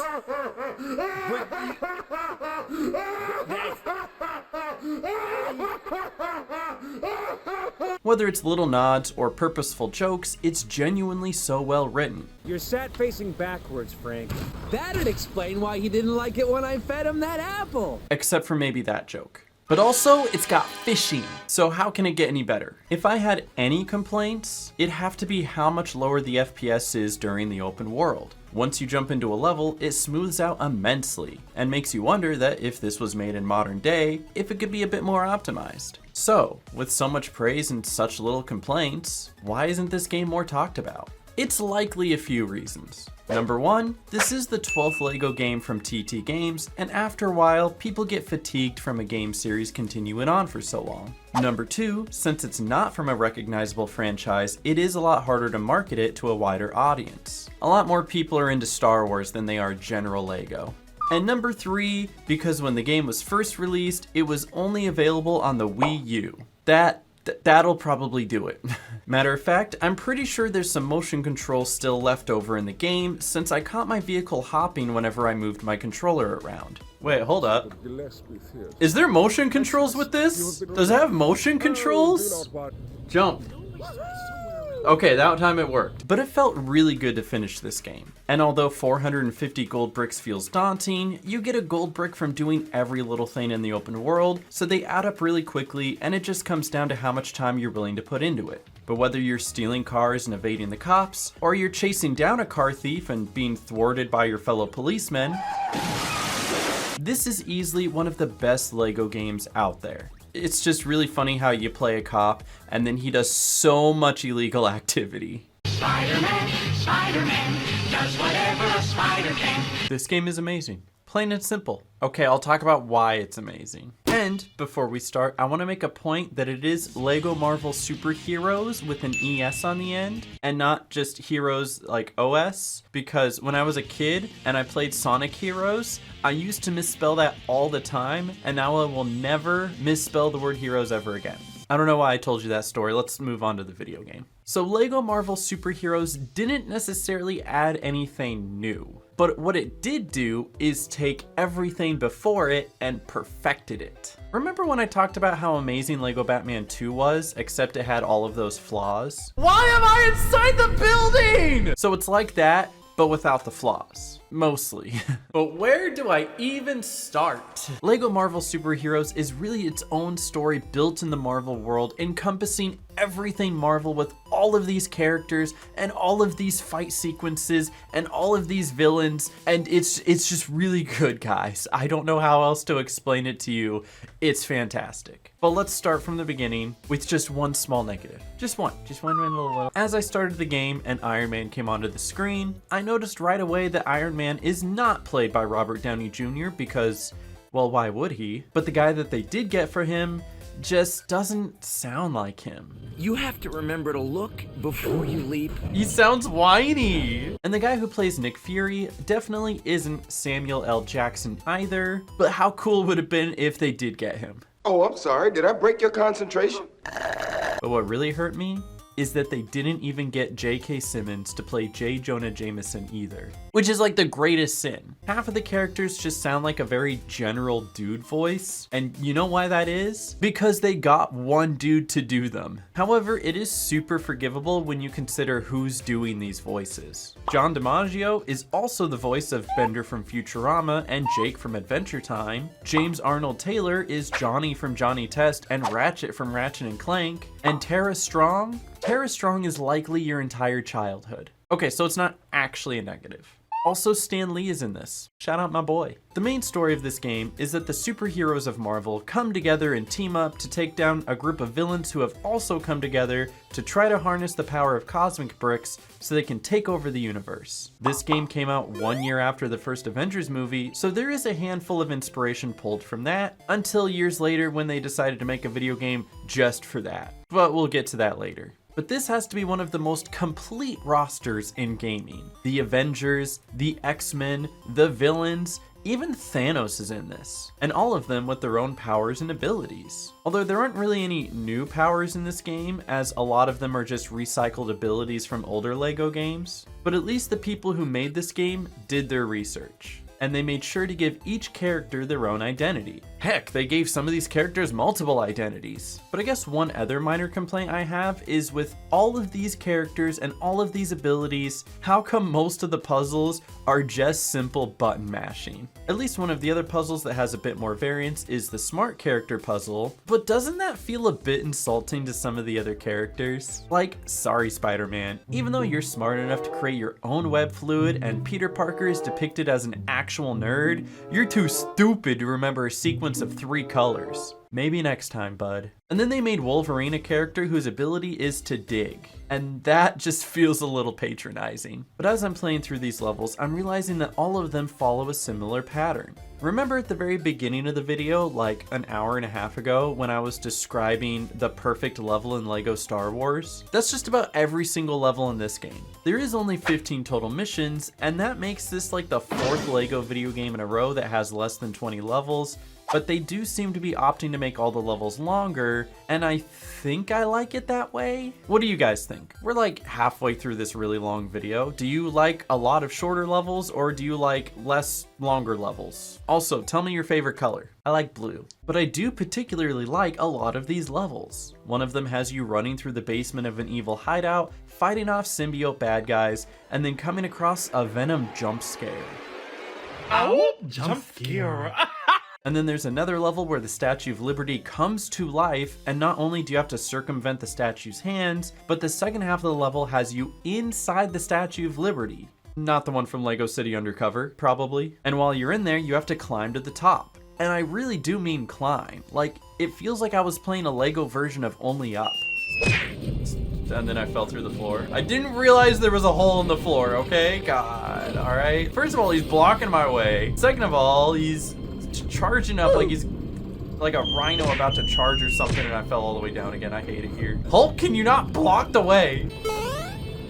Ooh, stop falling. No! But then there's also moments like this where one of Iron Man's suits gets stolen and used against him, and I can't help to think, can't Iron Man just be like, wait a second, that's my suit. Jarvis, shut down and lock suit Mark 44. Shutting down Mark 44 for you now, sir. Thank you. Hey, what the heck is going on? Why isn't this thing moving? And then we have probably the closest thing we're gonna get to a little brother level in this game. And that's just because at the very beginning of the level, one of the characters is stuck in the sand and physically can't move and is at the mercy of the player 1 character to let him out. And I can only imagine that this probably caused a lot of disagreements among kids. Hey Billy, can you let me out please? No, Billy, I'm not gonna let you out. No, Billy, you're gonna I'm still stay stuck. there. No. Billy, I'll get you in a minute. Billy, I want to play Just the a minute. game. I want to go get Billy, I want to go get these stuff. I'm gonna tell Mom. I'll help you out in a minute. Billy, you're A minute. being mean. I'm gonna beat you Billy, up. let I'm me gonna smother you in your out. sleep. But in the end, you capture the bad guys, stop Loki, and send Doctor Doom into the next solar system. And then you get to do free play. The collectibles from free play levels are what you'd expect. True Jedi status that they named True Believer status in reference to Stan Lee, 10 mini kits that once you collect them all, you get a short comic page that you can read from Deadpool's room in the main hub, and finally a citizen in peril. But it's not just any citizen, it's motherfucking Stan Lee. And I gotta say, sometimes it just feels like he doesn't want to be saved. Wait, it's Stan Lee! Help him! Get him! Knock him down! Just let go, Stan! Stan, I'll catch you! Let go! Stan, please! The open world is where a lot more of the action is though. You get a sizable downtown area based off of Marvel's New York City, complete with locations like the Daily Bugle, Times Square, the X-Men house, and even the Sanctum Sanctorum. And many of these places coincide with bonus levels that the game has to offer. These bonus levels are referred to as the Deadpool levels, which got me hopeful that you got to play as Deadpool, but you didn't. And now I'm sad and uninstalling the game. But these levels are much shorter and have 3 unlockables each. A bonus character, Stan Lee in peril, and a red brick for your extras. This is how you unlock your red bricks for the game to help with full completion. But don't think that you can get them all right away, as most of the levels are locked behind needing gold bricks in order to open them. But once you do get all the red bricks, you unlock the best character of them all, Deadpool. And technically there isn't an invincibility extra in this game, but I love the attention to detail that they put into this, where if you play as Deadpool, he can't die. So that's basically your invincibility right there. Matter of fact, there is so much attention to detail put into this game, you can tell the developers who put this together really cared about making a lot of the canon accurate. There was probably more thought and care put into this than some of the actual Marvel movies. But that's not hard depending on which movie you choose. But there are things like how you see Deadpool in every level, and when you play his levels, he's constantly breaking the fourth wall. Oh, you got that, loser? I'm the only merc with a mouth you should be unlocking. Unless you've just gotta have them all. 100%, here we come. Woo! In the X-Men level, you see Colossus fighting the Juggernaut, and there's a reference to the Infinity Gauntlet in one of the mini-kit puzzles. There's even a series of side missions where JJ yells at you to go take pictures for him all over the city. What's not to love? Well, there's a couple of things not to love, but they're super small. Firstly, there's a bonus level again.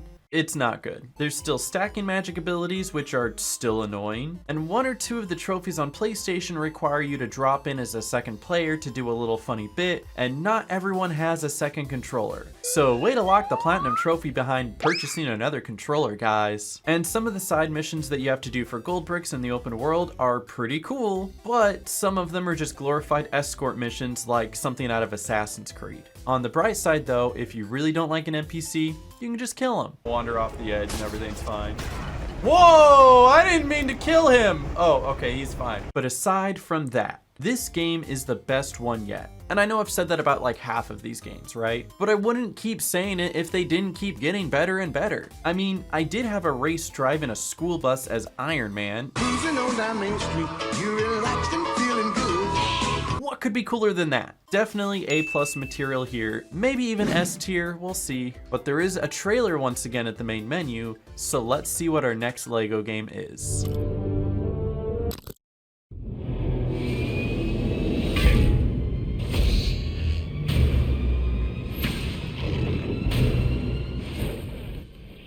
That was a trailer for an animated Hulk and Iron Man movie.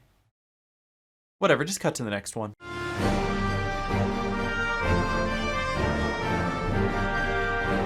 Is this game good? No. Is this game fun? Almost. Before I started playing LEGO The Hobbit, the only knowledge I had about it was from watching Moist Critical try and speedrun it. Yes, sir! And I still didn't make it over. Jesus Christ. But once I started playing it myself, the one glaring problem made itself obviously known. In the movie, the elf said that the secret message can only be read during a crescent moon, and during the game, it's a full moon! And that is unacceptable! Okay, that's not it. But do I get into the major issue with this game right away? It is a huge spoiler, however, it is what makes this game as bad as it is. Yeah, I'm gonna do it. So to know why this game is a complete insult, you have to know where the story comes from. LEGO The Hobbit is based off of the movie trilogy The Hobbit that released in the years 2012, 13, and 14. Since this game was released in April of 2014, and the last movie was released in December of 2014, they didn't feel like waiting to fit the last movie into the game, so therefore LEGO The Hobbit only covers the first two movies, and then it just stops. It's like reading a book, getting 2/3 of the way through it and being all like, yep, well I know how this one ends. I kid you not, the dwarves trap Smaug in gold, look like that they're gonna save the day, but then the dragon escapes, comes out of the mountain and says,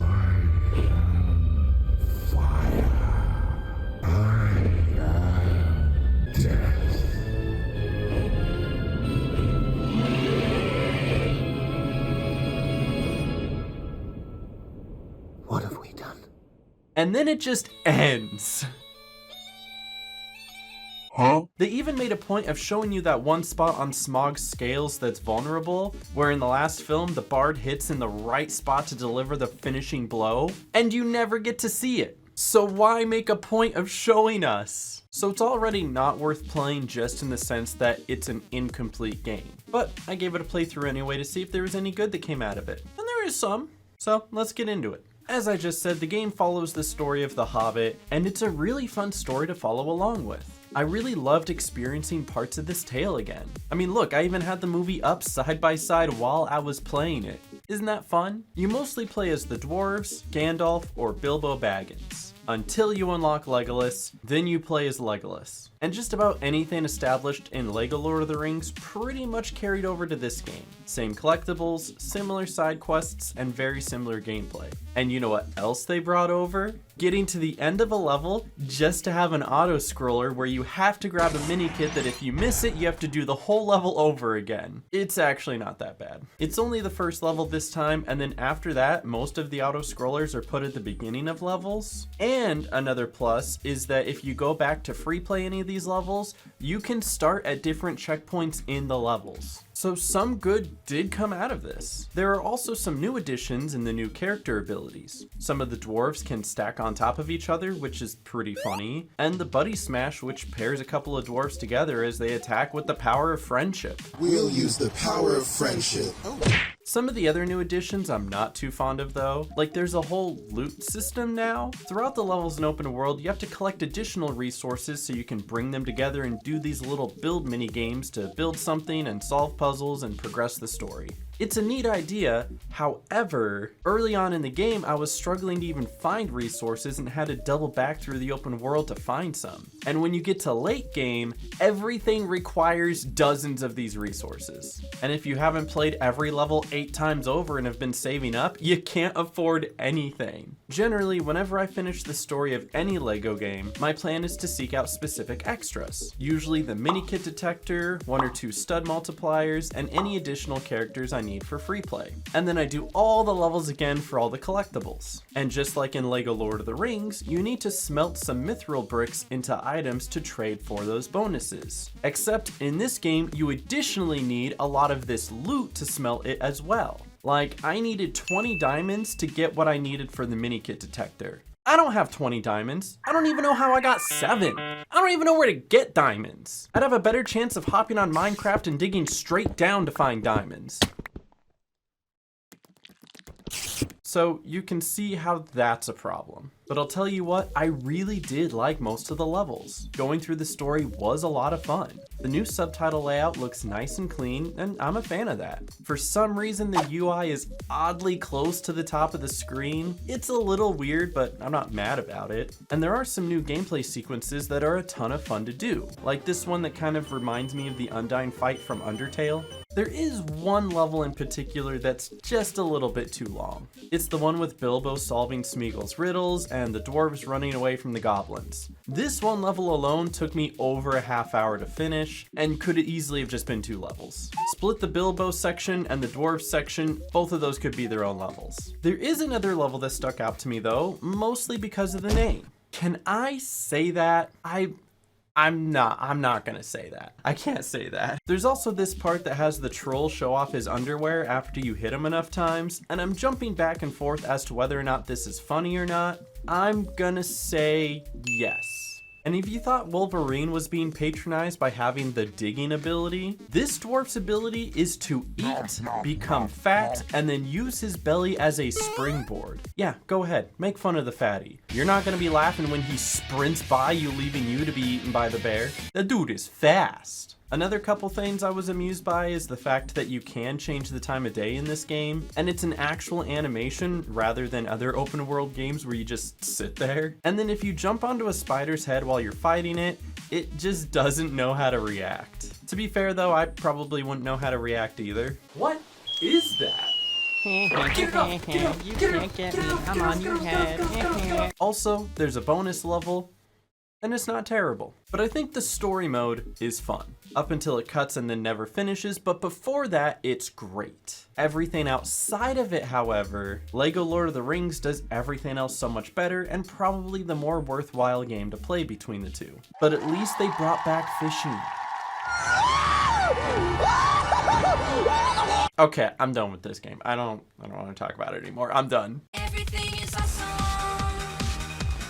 Everything is cool when you're part of. So the LEGO Movie video game is much better than I expected it to be. I mean, I kind of miss when they made games from movies, like even if they don't follow the movie that closely, but I have such fond memories of the Robots video game and the Over the Hedge video game. Were they good? Absolutely not. but I loved them. Fortunately, this game actually is pretty good. The Lego Movie video game is based off of the first Lego Movie, almost down to the T. So much so that it shows clips of the movie in between levels in a slightly lower quality for some reason that I'm not entirely sure that I can show you because my PlayStation keeps trying to block the footage. But this game is small, much smaller than the past handful of games I just played. Where many of them had 250 gold bricks to collect, this one only had 70, which makes it a lot more approachable and digestible, like a delicious sandwich.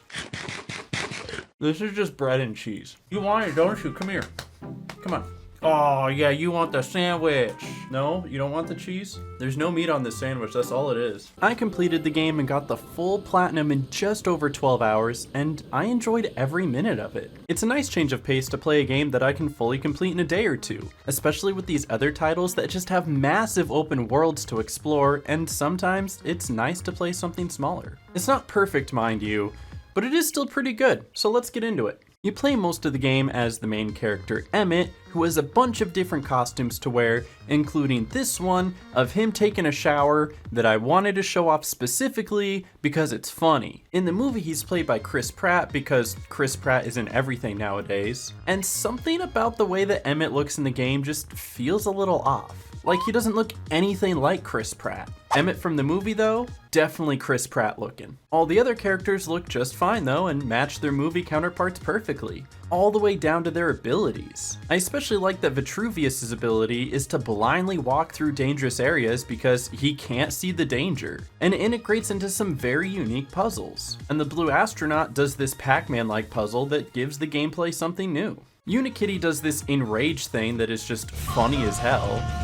And you can play as freaking Batman, and Superman, and Gandalf, and for some reason Lady Liberty, and to this point, she's been in the same amount of games as Lego Indiana Jones. Think about that for a moment. But the Lego Movie game does such a good job of including a fun assortment of characters to play from so many different franchises. And also this panda bear, which scares the bejesus out of me. The levels are a lot of fun too. There's 15 levels that cross over 4 different worlds. With the game being smaller, the levels feel slightly shorter, and there's a few less collectibles to get too. Only 5 mini-kits in the form of gold booklets, and a citizen in peril, but it's a pair of pants. A pair of fucking pants! There aren't any extras in the hub world aside from the red bricks this time, so getting all the collectibles is very streamlined. And the best part is that they play the song. Because of course they play the song. And it even has a rhythm mini game to go along with the song.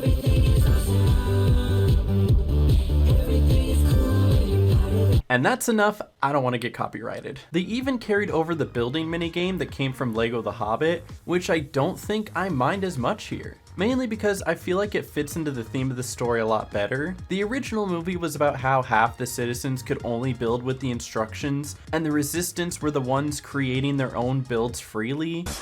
And there's abilities in the game to reflect that. Some characters can free build but not booklet build, and then other characters can booklet build but not free build. So it's a clever way of introducing it here. Whereas in The Hobbit, I'm pretty sure it was just there to piss you off. And then once you beat the game, the bonus level asks you to collect 1 million studs as per usual, but it's in this very big, cool bedroom looking level like something out of Toy Story. This is probably the best bonus level I've seen yet. Though half the puzzles do become irrelevant because Superman exists and you can just fly past everything. But no game is perfect, and this one does have some downsides. Like for instance, there's no level select, so you have to go throughout the entire hub world to try to track down where the entrances to some of these levels are, and for the life of me, I just could not find some of them. And then there's the issues that just seem to happen with many of the Lego games. My character got stuck every once in a while, the AI got stuck every once in a while, like what are you doing in the fire? Dude, just get out of it. My game crashed a couple of times. And then there was this one instance where I was solving a puzzle to get one of the pairs of pants. A pair of fucking pants! And the chest just wasn't opening. And so I'd have to restart the level and try the puzzle again, and it wasn't until about the 4th time that it finally worked. You know, just typical stuff. But the game was fun enough for me to go for a full 100%. I was just kind of disappointed to find out that you don't actually get anything for 100%. Like when I went to the world portal, I would see that there was a locked world, and I thought that once I got 100%, it would unlock. But no, that locked world just happened to be whatever world I was currently in, because you can't teleport to where you already are. I may be stupid, but overall, it's a fun video game, because video games should be fun, right? They don't need an excessive open world, they don't need hundreds of collectibles to be good. They just need their underwater levels to not suck. And this one didn't suck. So, it's a good game. And speaking of Lego Batman... No one was speaking of Lego Batman.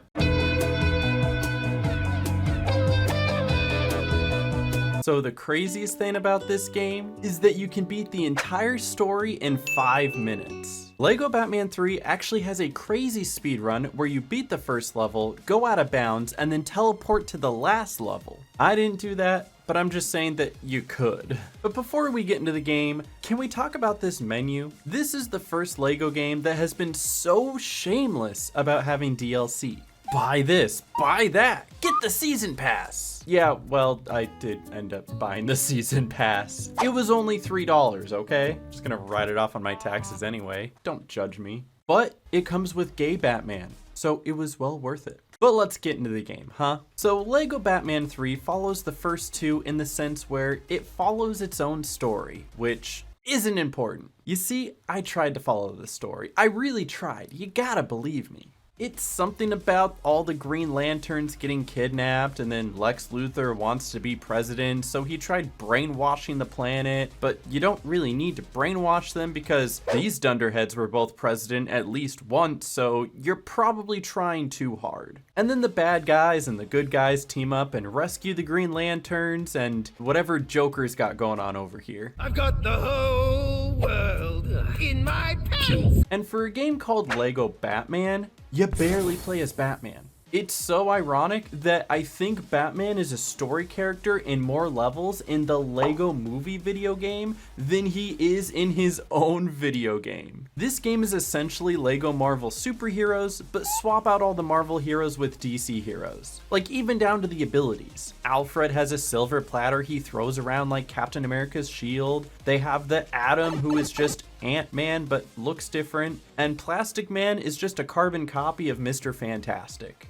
But is this game any better? Well, the whole first part of the game is just like the very first level, in the very first room, the very first puzzle is a Robin vacuuming puzzle. And then the first boss can only be defeated by the Robin vacuuming puzzle. Why would you bring that back? Nobody likes you!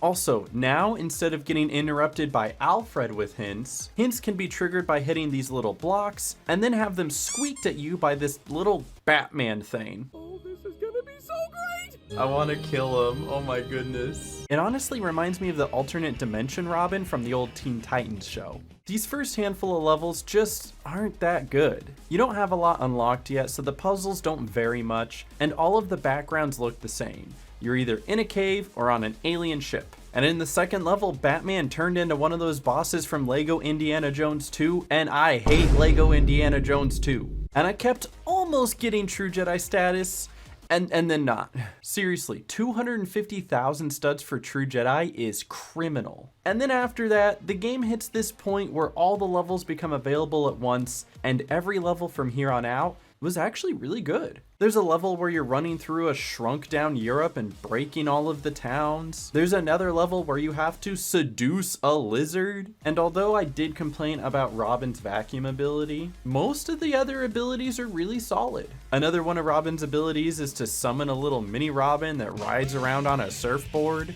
And one of Batman's costumes literally has a pistol with a silencer.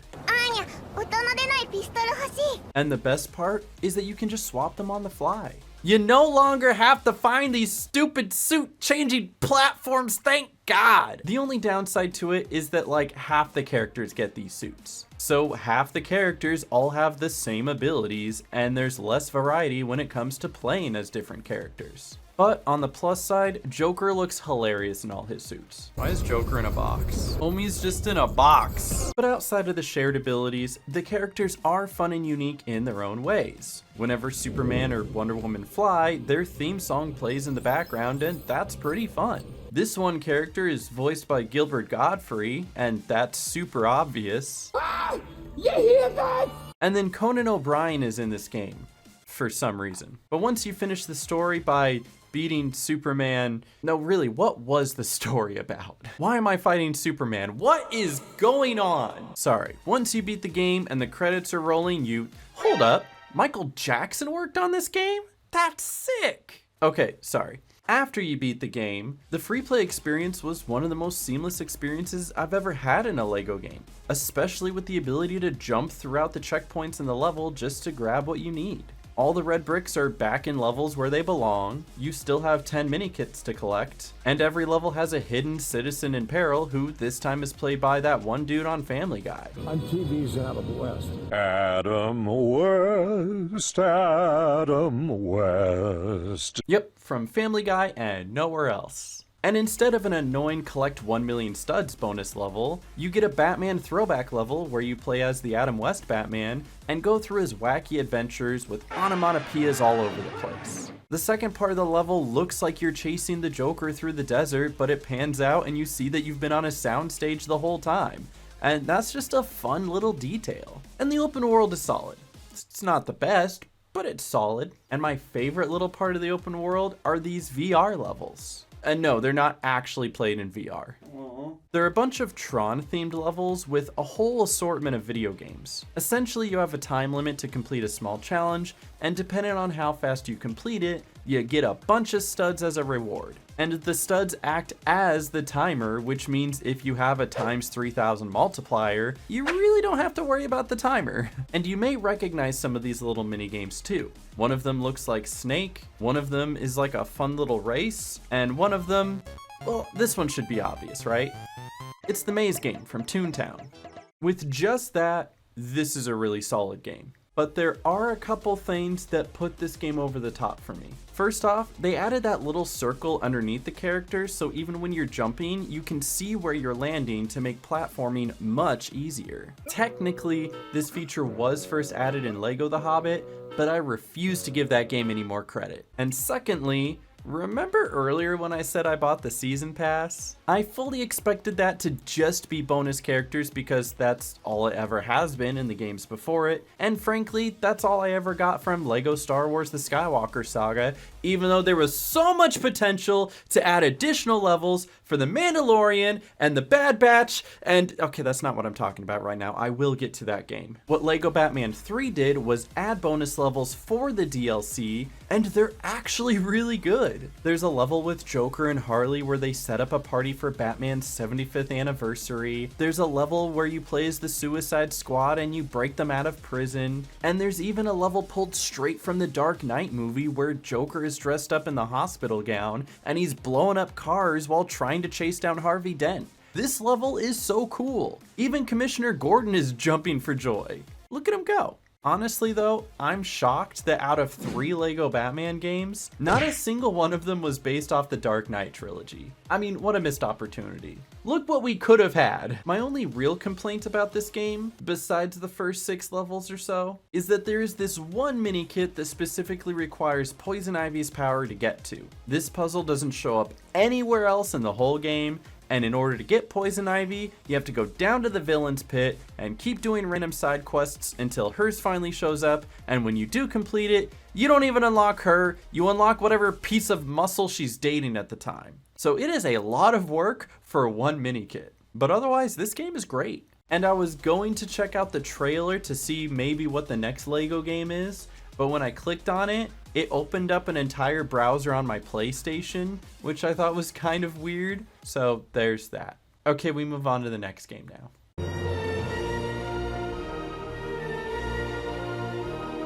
LEGO Jurassic World is a funny one, isn't it? Like, nobody talks about it. I've heard how great some LEGO games are, and I've heard how terrible some other LEGO games are. But LEGO Jurassic World just kind of feels like that forgotten stepchild of LEGO games. Why is that though? Is it that bad? Is it secretly good? Is it just so unspecial that nobody talks about it at all? Actually, yes, which is why I would skip it if I could, but I did pledge to play every single LEGO game from Traveler's Tales, so here we are. No skipping this one, let's jump into it. Let me first start with the name. LEGO Jurassic World. It's called that because one of the movies it brings into LEGO form is Jurassic World from 2015. However, it also covers Jurassic Park, and Jurassic Park 2, and Jurassic Park 3. So with 3/4 of the game being Jurassic Park, you would think that the game would be called LEGO Jurassic Park. However, it's just not. It's almost like they took the 4 movies and did a Mario Kart-like roulette to decide which game it should be named after, and somehow Jurassic World won. Makes no sense. But hey, you know what? Let's give the game a shot and not judge a book by its cover, unless it's the book from It Takes Two. I absolutely will judge that book by its cover. It's incredibly annoying. So the title screen is already a bit different, sure, but at least it's fun and unique. It has the time and date, which is fully accurate to your location. However, the weather isn't, which is too bad, but also that would probably be expecting too much. And before you start anything, you get a prologue level, which is the intro to Jurassic Park. And there's a lot to say just from this level alone, so don't mind if I go off on a tangent. Like the hint guy sure is something. I know it's supposed to be the DNA mascot from Jurassic Park, but look how creepy this thing looks. Bring back the weird Batman kid. I think I like that one better. We also get a quick glance into some of the abilities and collectibles. Like they brought back the investigate ability. Yay! And then later on, we get to see other abilities introduced in the game, like connecting to Wi-Fi and diving headfirst into a pile of shit. And of all things to bring over from an older LEGO game, they brought back the pig launcher from LEGO City Undercover, which is objectively hilarious. As for collectibles, there's your basic 10 mini kits, and your one special collectible is a piece of amber. This is actually a pretty cool collectible because it instantly just unlocks a dinosaur for you to use in free play. I love the idea that you can play as dinosaurs, but at the same time, you need very specific dinosaurs from very specific levels to complete very specific puzzles in order to truly do free play in this game, so it's super tedious for no reason. But anyways, after finishing the first level, we're provided with a choice to either split and do Jurassic Park or Jurassic World. Since I was already watching Jurassic World at the time, that's where I went first. And the best way to really understand what's wrong with the game is to show you the differences between the Jurassic Park and the Jurassic World levels. So there's a few things that stick out in the LEGO Jurassic World portion of the game. For one, the characters. There's just a bunch of people I don't know or care about to play as. You've got the random guy who fell into the raptor pen while trying to catch a pig, the French lady who was really annoying and gets eaten in the end anyways, the kids whose parents absolutely still got divorced at the end of the movie, Chris Pratt's character, and Jimmy Fallon. I wish that was a joke. Testicles? There is the iconic ball that you can ride around in, which was pretty fun, and you can use it in the open world to do races and such. But the biggest disappointment was the fact that I didn't get to experience the riding a motorcycle with the raptors in LEGO form. That was the coolest part of the movie. It's what was highlighted in all of the movie trailers, and it's literally on the box art for the game. And it isn't part of any level. It's just 10 seconds of cutscene and then done. Oh, and the AI is just, it's still terrible. Come on, Chris, just get on the stupid platform. Chris, get on the platform. I can't lift it up without you. Just, Chris, get on the stupid. And that pretty much summarizes LEGO Jurassic World. However, there is still the Jurassic Park section. Jurassic Park in general had such a cultural influence that seeing it recreated in LEGO form was an actual treat. You get to live the epic T-Rex chase. You get to experience sneaking past the velociraptors in the kitchen. You get to watch this guy get eaten off the toilet. These are parts of the movie that leave impacts on the viewer, and that's what we want to play through. Which makes me even saltier that I didn't get to do the motorcycle with the raptors. But therein lies the problem. It's because nobody wanted to play this game regardless if it was going to be good or not. Jurassic Park is the iconic film, and its part of the game is actually good and has moments that people care about. And Jurassic World has Chris Pratt, but everything has Chris Pratt nowadays. And when you market the game towards the lesser IP, it's going to get less attention from the public. But really, that's all I have to say about this game. But since I still have some time, I'm gonna rapid fire a few things at you. You can play as a dinosaur. The dinosaurs can fight. The bonus levels are all mostly just the auto-scroller sections from the levels you've already played, but this time you get to play as the dinosaur chasing the people. The other bonus level is actually pretty good. You get to take photos of the dinosaurs and they pose, and that's pretty funny. Those were the good things. There are some less awesome things though. There's way too many gold bricks, there's way too many collectibles. What even are half these collectibles? There are workers in peril? This is Jurassic Park, dude. Every worker is in peril all the time. The camera angles can suck. The post-game is annoying to unlock the characters and extras you need. Invincibility costs 5 million studs for some reason. This character looks like Bilbo Baggins from Lego The Hobbit, and this character looks like Peter from Deadpool 2. Actually, that part is pretty funny. But the point is, the reason why it was the forgotten Lego game is because it really didn't do anything special. Maybe it would have done better if it was Lego Jurassic Park, but also it's really difficult to beat out Star Wars and Marvel when it comes to getting people to be interested in it. So it's not a bad game technically, it was just made after an objectively bad franchise, minus the first movie. So in other words, nobody cares.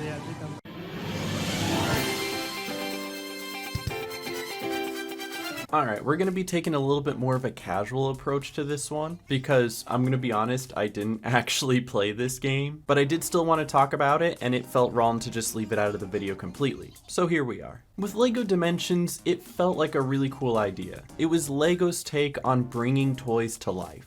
Kind of like Skylanders or those amiibo things that all the kids are into. Basically, you'd have these 3 characters that you use to run through all of these different stories, and as time went on, more stories would be introduced, kind of like a live service game. So they had all of these plans for new characters and new levels, and then they just kind of canceled the game. So unfortunately, I can't buy it anymore. It's not on the PlayStation Store, and now saying that out loud, I'm realizing that why would a game that requires like physical Lego pieces be on the digital PlayStation Store? I might be dumb. You can still play it. Like, you can go out of your way to purchase the CD and all of the accessories and the characters and boot up the game and have a good time. But I'm not gonna do that for a couple of reasons. Number one, the base starting price for the starter pack is $150. I don't have $150. I spent less than $150 on all of these other LEGO games that I already played for the video. But seriously, LEGO games go on sale all the time, guys. So if you're interested in any of these, go pick them up. And then number 2 is because of the fact that it wasn't a full complete game and it's not officially supported anymore. So if I wanted to go out and get some of these extra characters, it's not going to be hanging up in Walmart. I'd have to go on like eBay or Craigslist and spend hundreds of dollars to get them. Even when the game first came out, it cost about $900 to get every single character if you wanted that full experience. And like, what parents are gonna drop $900 just so their kid can play one game? And on a completely unrelated note, yeah, a year later Fortnite came out. What about it? The game was really cool though. You had all of these different characters and all of these different worlds you could go through, like Doctor Who or The Simpsons or Sonic the Hedgehog. And so there were building blocks there for something really neat. Its huge downfall was the fact that it costs so much to play. But if you're looking for more information, there is a lot of great documentary videos out there on YouTube from people who were there during the heyday. The people who were there when the game was first coming out and were able to enjoy it to its full capacity. And if you're just looking for some stupid fun, there's also a video of Alpharad going through the Sonic portion with Homer Simpson and Finn from Adventure Time. I highly recommend that video. So unfortunately, I didn't get my hands on LEGO Dimensions, but I'm not gonna say it's a bad game by any means. It's just something that wasn't appreciated during its time and kind of failed with its marketing. But really neat idea.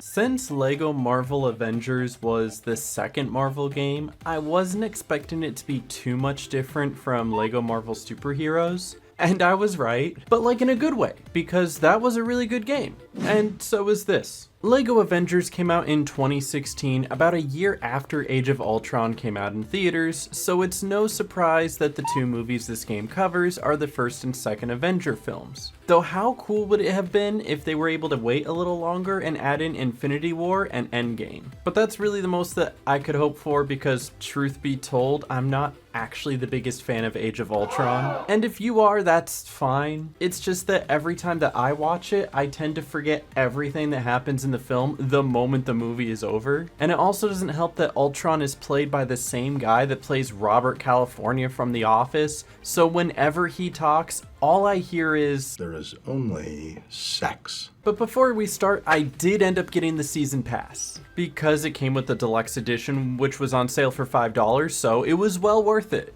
And it comes with all of these characters and levels, like the guy from Ant-Man who talks really fast. Of course, Ernesto comes to me because he knows I got mad demon skill. Of course, I ask him, did Emily tell Carlos to tell you to get to me what kind of safe it was? And I swear there's just as many DLC characters in this game as total characters in LEGO Indiana Jones probably. There's the Winter Soldier level, the Black Panther level, the Ant-Man level, and a Thor the Dark World level that we don't talk about. But enough of the DLC, let's play the actual game. So the first level is the intro part of Age of Ultron, where everyone goes in slow motion because it's not a superhero film if there isn't a camera angle that has all the heroes together looking cool as and I found it interesting that the game forces you to start on the second film and then immediately after that jumps backwards to the first film. And the only reason I can think that they do it this way is because they wanted to go chronologically, but at the beginning of the second film you see all of the heroes together, so it makes sense to use that section as a tutorial level to show you how every character plays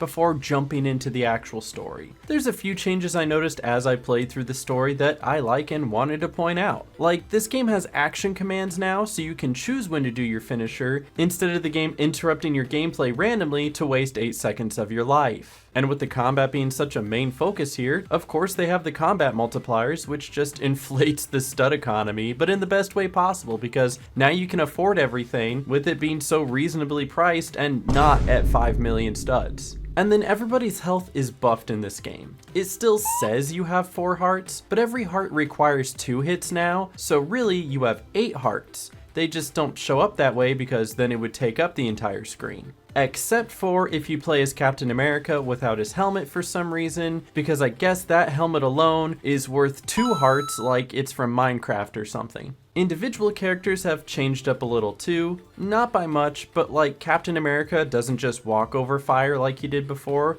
he can now punch fires to death. Dude is like a real life firefighter. Hawkeye is the Swiss Army knife of the game and can basically solve every puzzle on his own. And Black Widow must have magic hands now since she can literally hold lightsaber blades. This game only has 15 standard levels, and not gonna lie, like, these levels are low-key long. Get it?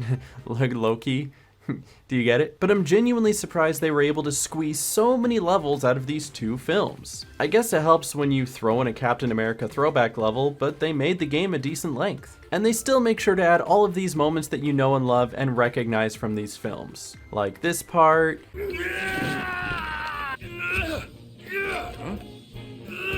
And this part. Go to sleep, go to sleep, go to sleep. And this part. You lack conviction. I don't think I'm... And of course, it wouldn't be a Marvel production if there wasn't an after credit scene. After the story, you get a similar New York open world that you can explore just like the last game, but then you also get a few additional smaller areas to explore too. So there is a lot in this game. And it's pretty easy to get lost if you don't know where you're going, because I left the open world to go to the level select and had no idea how to get back. But it is nice that you can choose any level or open world section from the start menu, except the helicarrier, which sucks because that's where you have to go to buy your red bricks when you unlock them. If you do want to go there, you either need to go to a vehicle call-in point, or you can just get a flight character and fly your way up from New York City.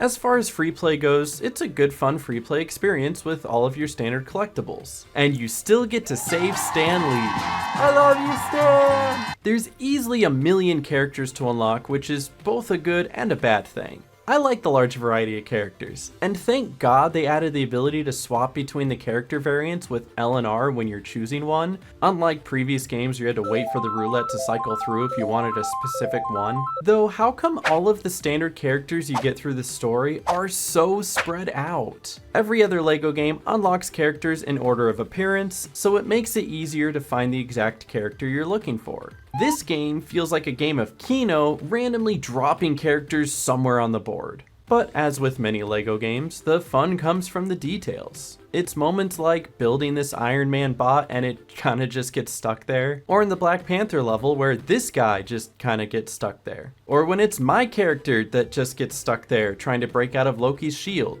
I'm spamming circle, nothing is happening. Okay, wow, yeah, there's like a lot of getting stuck in these games, isn't there? But then there's also these moments like when you're supposed to press circle to have Bruce turn into the Hulk, but you could just not press circle, and then Bruce cycles through these looks where he goes from a flirtatious face to looking like he has to pee. And apparently this speed character went so fast he freaking multiplied. Or maybe he's just moving so fast he's got like a shadow clone or something, I don't know. All I know is there isn't supposed to be two of them. And as you go through free play and get everything you need, when you exit and save out of a level early, the game ends the level and then asks you, exit level?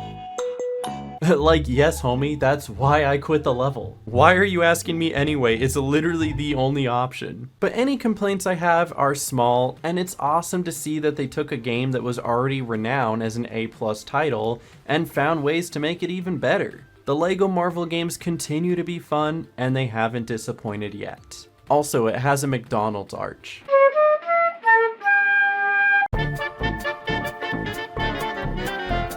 So I came into LEGO Star Wars The Force Awakens wanting to know if this was the worst LEGO Star Wars game to exist. Turns out it's not. It's actually pretty good. And I can't even believe I'm saying that right now. Which is insane for me to even think because of the fact that I have played this game before. Twice actually. I played it once when it came out in 2016, and then I tried playing it again in 2017. And neither time I played the game enough to beat it. And the funniest part of all of this is that I had convinced myself that I had beaten this game already because I had played this episode in LEGO Star Wars The Skywalker Saga, and in my mind that was also this, so I never knew that I never beat this game. So for argument's sake, let's just pretend I'm looking at this with fresh eyes, because that's basically true for everything past Chapter 5 anyway.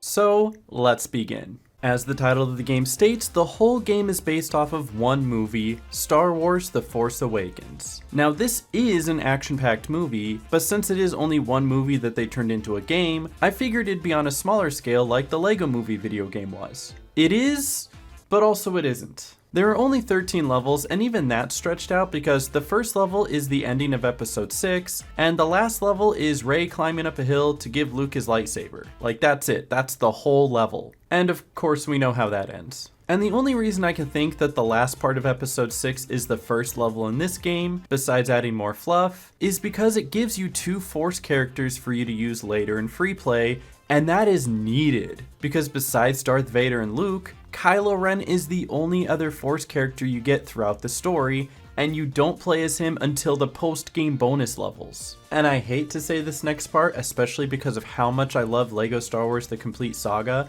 and how I think LEGO Star Wars The Complete Saga is the best video game to ever exist, but I think the Battle of Endor portion of this level is better than the Battle of Endor section in The Complete Saga. I know that is a fiery hot take. However, I do believe the Emperor fight and the Death Star flight are still better in the Complete Saga, so don't worry, the Complete Saga still reigns supreme. But the reason why this section is arguably better, and why this game is actually pretty good, is the features and gameplay they added to it. The graphics alone have greatly increased since the last LEGO Star Wars game, and there's a lot of gameplay elements that are a ton of fun. So let's get into some of those. Like, they changed building. I didn't think you could even do that, but they did. And it's pretty good. There's sections throughout the game where you can build something to solve a puzzle, but it'll give you more than one option of what you can build, providing more sophisticated puzzles and more secrets to discover. And then there's this third-person shooter section. Maybe it's just me, but I loved these little over-the-shoulder trench warfare kind of fights. It gives me a full-on LEGO Star Wars Battlefront feel, which I wish was a real game, but I guess I can just settle for the Battlefront 2 mod instead. And there's also some carryover from LEGO Marvel's Avengers, where each heart takes 2 hits, as well as the action command for special attacks that are tied to this battle gauge in the corner. And not to mention all the button mashing parts are like way more cinematic now. Each one feels like a mini movie. And for the first time ever in any LEGO Star Wars, you get droid violence.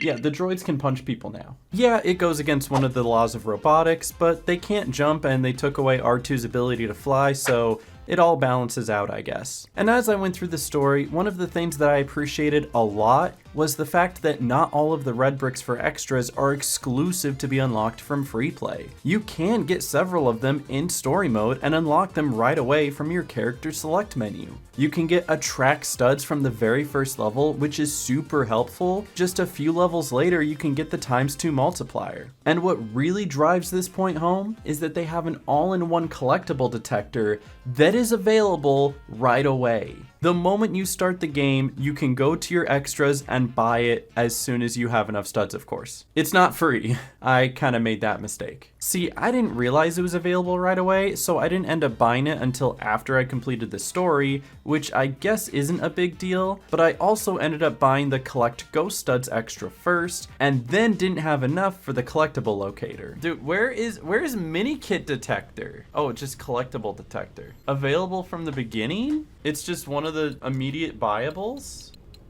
Now I really wish I didn't buy collect guide studs. Oh no. And collect ghost studs is a scam. In previous games, each ghost stud was worth 1,000, so it was well worth to buy it for a return on investment. In this game, each ghost stud is worth 100, which, doing the math on this real quick, you need 2,000 ghost studs to make your return on investment. This game also has some vehicle sections throughout the levels in the story, and they're actually well done. They never overtake the whole level, and they're just brief little sections of fun. And then there's just levels and sections in this game, like the Rathtar level, where I just go, wow, this game is fun. I thoroughly enjoyed going through the story mode of this game, and I felt it was well worth my time. But once I finished the story, that's when things kinda started falling apart. For instance, looking at the completion criteria, I need 253 gold bricks? First of all, that's just a very specific number. It's like somebody asked their kid how many gold bricks should be in the game, and they were just like, hey little Timmy, how many gold bricks do you think should be in Daddy's video game? This many! Wow, what a good choice. I won't act stupid, I know it's supposed to be 250 and the 3 extra come from the bonus DLC level that I downloaded, but I really wanted to make that joke, so let's just go with it. But even still, 250 gold bricks for a one film game is absurd. I think the Lego Movie video game did it right, where it only needed 70 gold bricks for full completion. Some games that cover multiple films make sense to give a larger scale to, but I personally felt like this game could have stayed smaller. The open world aspect is cool, but cut the gold bricks in half and I think it would have fit the scale better. The second major point that kinda had me scratching my head was the characters. Like, I can't believe they took away Chewbacca's ability to rip people's arms out of their sockets. Game is unplayable. Unless you charge up a special, then he does it sometimes. But there are a ton of characters in this game. For some reason. Over 200 playable characters, and I don't even think there were 200 people casted in the movie, so that's kind of crazy. They made everyone a character. JJ Abrams is a playable character. Kathleen Kennedy is a playable character. Squid Game, though it is kind of a fun touch that in one of the levels you can go to this back area and see JJ and Kathleen working behind the scenes on the movie with a green screen. And you can absolutely use this green screen for a bit. Welcome back to Cooking with Darth Vader, I guess. Today we have a recipe that won't cost you an arm and a leg, and another leg. So first, we're gonna need to chop up some younglings. But outside of that, I don't know who half these dudes are. At least in other LEGO games, they give you silly characters like, here's a skeleton, or the Statue of Liberty. But in this game, we have whoever this guy is. And to fill out their roster of characters, they have these additional bonuses hidden around in the form of Han Solo and Carbonite. You can unfreeze them and unlock other characters from the first 6 films, which is cool and all, but I'm pretty sure they did this so there wasn't only 3 different Force characters in the whole game. But on the bright side, they brought back the Nipple Trooper! And as much as I love the levels and getting the mini kits and red bricks were fun, it was a little buggy. Sometimes there would be a mini kit somewhere missing an arrow, and sometimes there would be an arrow, but the mini kit would be invisible. And I jumped right into the fire here and was just gifted this mini kit. And don't even try looking towards IGN for help, because they couldn't be bothered to post half of their collectible walkthroughs for this game. So I go to like the IGN page, where it's all like, okay, here's every single level so you can click on it and see where the mini kits are. First level. Create this page by selecting edit in the page tools. It doesn't exist! Not even IGN cared enough about this game. And whenever you do boot up free play to go get collectibles, the game loves to just give you a few random characters for your character wheel and not check if any of those are the characters you need for the puzzles in the level. Which isn't a big deal because you can just bring up your entire character roster at any time and choose the character you need. But like, come on, this is something that's been in every other LEGO game. Figure it out. And I think the last thing that kind of annoyed me is that I like to use inverted flight controls when flying the vehicles, and the game does provide that option, but you also have to re-turn it on every time you play a vehicle level. Every time. But this game does have one very strong point, and that's its bonus levels. There's more levels outside the main story that act just like regular levels, but they give you smaller stories outside of the film. There's one where you play as Captain Phasma and you're infiltrating a resistance ship, and there's these firefights, and the ship turns upside down, and you go outside the airlock, and it's just a ton of fun.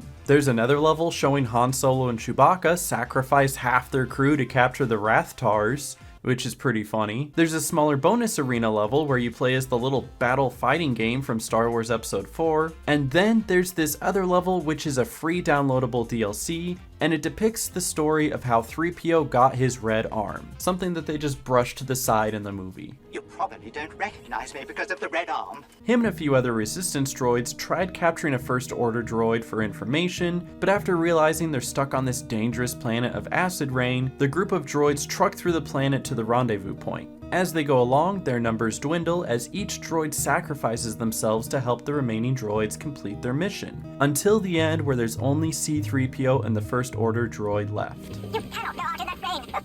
This is madness. You are sacrificing yourself. The corrosive precipitation has stripped your paintwork back to the primer. I'm afraid it's done more than that. The distress signal has been sent. Your friends will be on their way. It seems you did succeed in your mission after all. And yes, I turned on squeaky voices because that is the best extra in this game. So even though this game was based off of maybe a less favorable Star Wars film, I do think it's one of the better LEGO Star Wars games. At least better than LEGO Star Wars 3, and I am prepared for all the RTS level fans to just hate me for that opinion. So yeah, it's a pretty good video game, and it also has more post-credit scenes than an MCU movie. Thanks guys. After credit scene. Another after credit scene, let's go. Now we're back to the credits again. How many after credit scenes are there? Another after credit scene? Another after credit scene. I'm gonna pick up the pieces and build a Lego house. This game is just Lego Fortnite, but like not free. Lego Fortnite is free. You could just go play Lego Fortnite.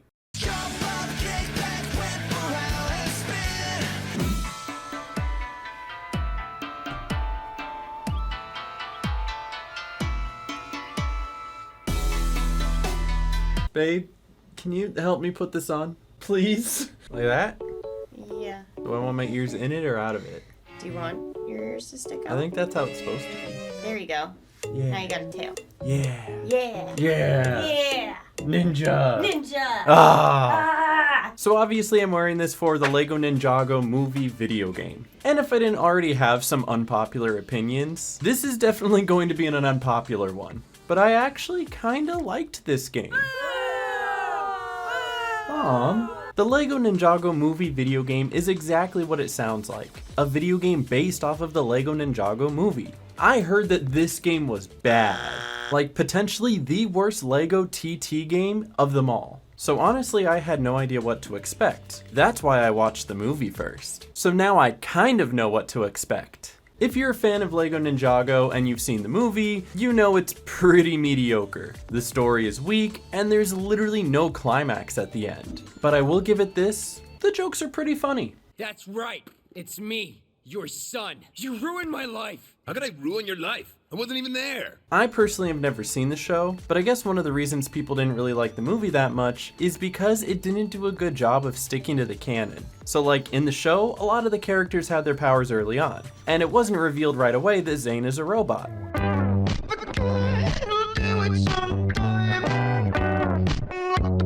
But in the movie, none of them have their powers, and everyone knows Zane is a robot. If anything that I loved messed with the lore that badly, I'd probably not like it either. Which is why none of the sequel Star Wars films exist in my head. They fly now! They fly now?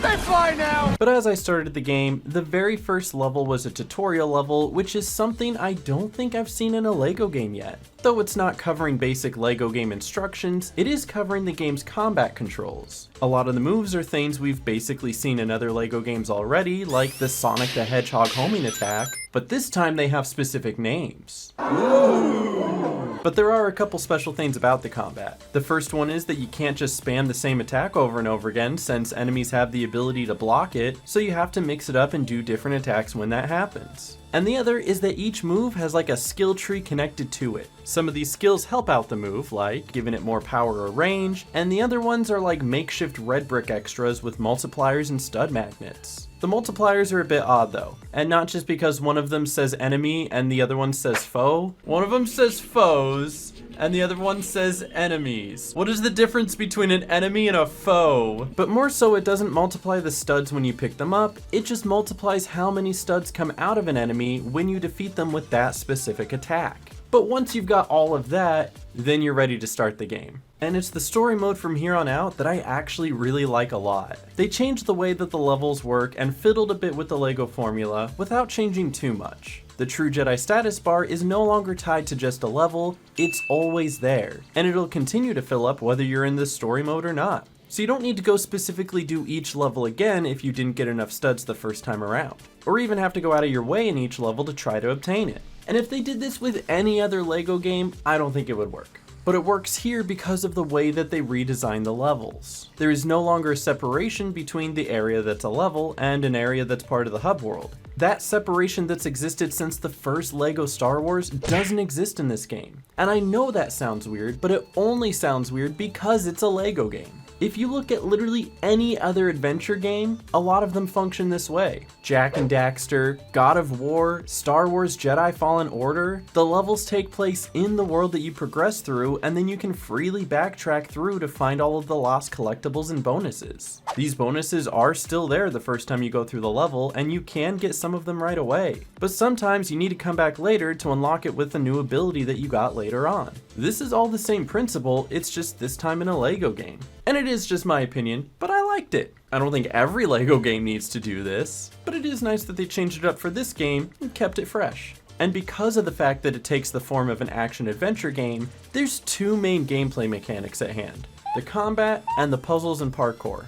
The combat is fun. It flows smooth, and building up a combo and slashing through bad guys gives me a massive dopamine rush that reminds me of the old Ninja Turtle beat-em-up games. And the parkour and the puzzles were actually some of the smoothest I've seen. The puzzles tend to be smaller in scale and won't overtake an entire area like other LEGO games, so you can continue to keep moving forward and keep the game going. And the movement just feels so good, like something from the old Prince of Persia games where you chain together movements to accomplish something cool. And weirdly enough, the actual physics of parkour work something more like Stray, where you click on the button to jump and it'll stick to where you're supposed to go. So when you add this all together, it feels pretty good. And as I got through a few chapters, something funny happened. I get curious sometimes, and I wanted to look up how long the game was by seeing how many chapters there were. But when I googled it, I got two different answers. One of them said 8, and one of them said 10. And it turns out, both of them are wrong. Kind of. There's like 8 sections, but then there's like 7 part 1 and 7 part 2, and it's just really confusing. But there's 13 total levels with a tutorial and an epilogue. And the epilogue is supposed to be after the story, but this is literally where the resolution happens, so I don't see why they called it an epilogue. It's really just chapter 14. Call it chapter 14. Like, could you imagine if any other story took its climax and just called it the epilogue? Like Frodo throwing the ring into the volcano, or Iron Man defeating Thanos. Like, this isn't part of the story, it's just something they did for fun afterward. And of course, there's a bonus level at the end too, where you play as some kaiju looking monsters and destroy the town.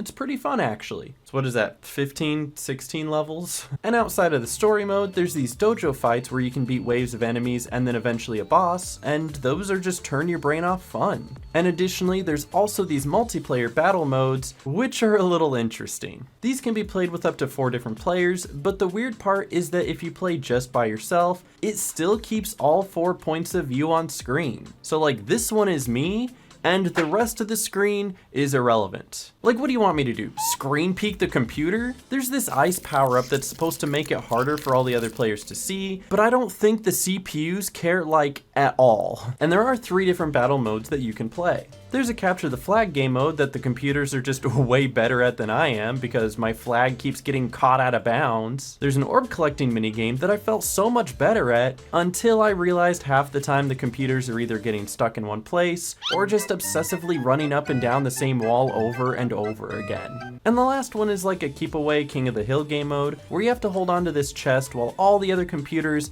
ignore you and fight each other instead. And if I have to hear the words ultimate weapon one more time, I think I'm gonna scream. Somebody needs to steal the ultimate weapon. The ultimate weapon. The ultimate weapon. The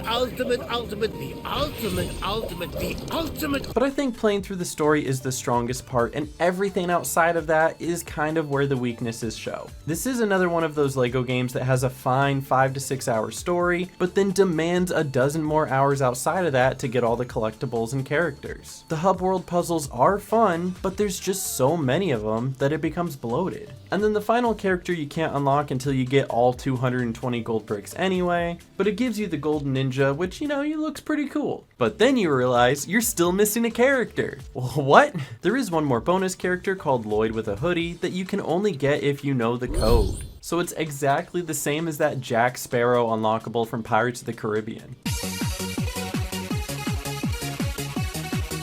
This is probably a good time to mention that yes, there are a bunch of other secret code characters that I didn't mention from previous games, like Savage Opress from LEGO Star Wars 3, but I'm trying, okay? But hey, you know what? I had fun. And really, what makes this game so bad and so hated was the fact that they had to base it off of this movie. Anyone who's truly a fan of the LEGO Ninjago series will tell you how bad the movie is in comparison to the show. Or so I'm told. I've never seen it. But I know people who have, and that's what they told me, and they only lie to me sometimes. But if they could have just taken this core gameplay structure, take out some of the bloat, and keep the game from soft locking like it does sometimes.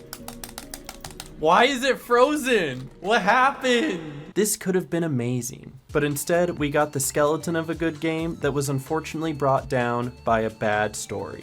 But screw it, I had fun. And you can dance. Well, we can dance if we want to. We can leave your friends behind. Cause your friends don't dance.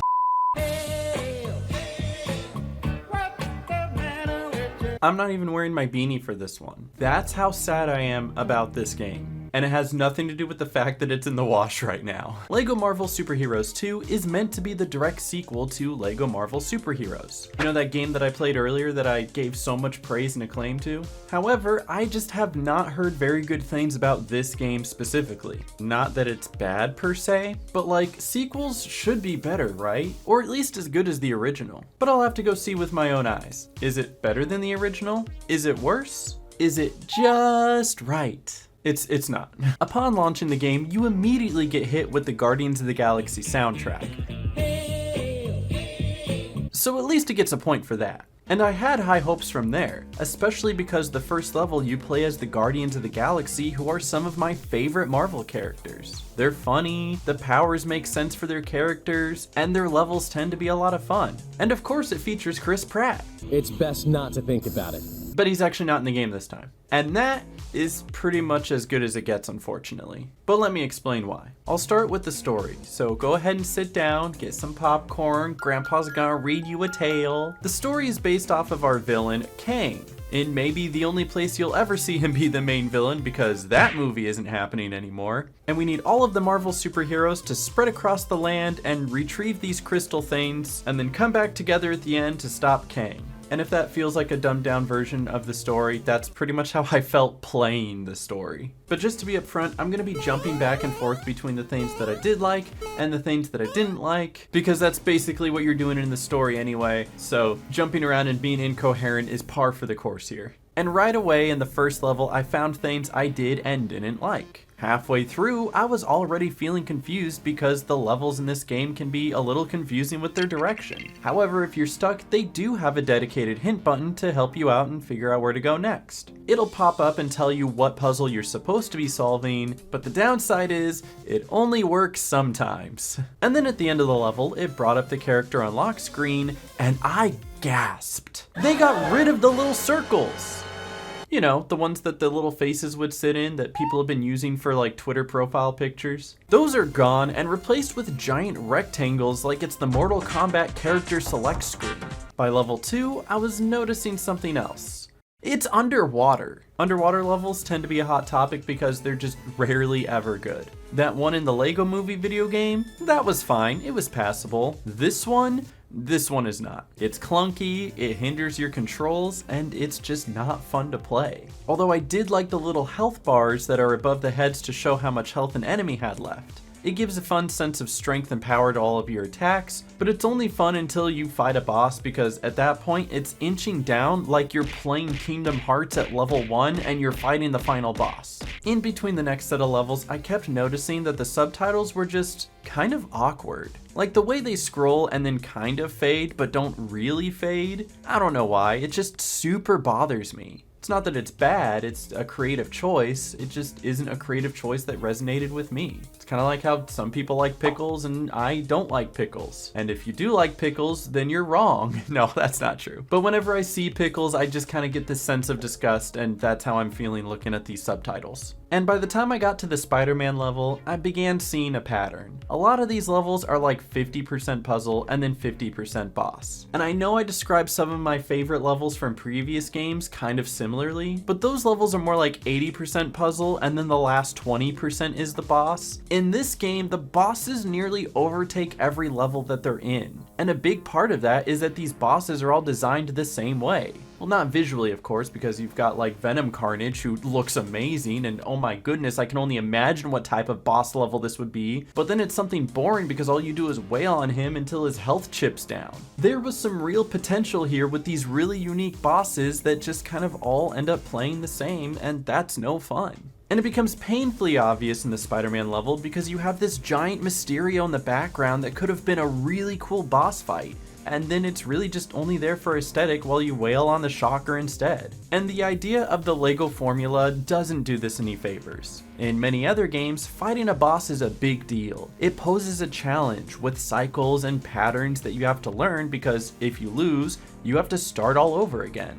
But dying in a Lego game just doesn't have that same weight. You lose a couple thousand studs and then you just pick back up and continue on. And so because there's no weight to losing, there's no reason to give these bosses any depth. And when there's no reason to give these bosses any depth, they all become forgettable. But in defense of the story, I do like how the story splits off and gives you different options of which characters to follow. And then as you go through their individual levels, you see them all converge together at the end. However, this does work best when you see other parts of the story from different angles, giving you more insight of the bigger picture. But they don't really do that in this game. Everybody's just kind of off doing their own things. But why I do like it here specifically is because then I can choose the Spider-Man and the Guardians of the Galaxy levels and just do those instead of the bad ones. But I'll be fair, there are like 2 levels that stuck out as pretty good. One of them was this Egyptian level because it is a fun new atmosphere and it gives you unique puzzles to solve. And the other one is this Spider-Man Noir level because, dude, listen to that music.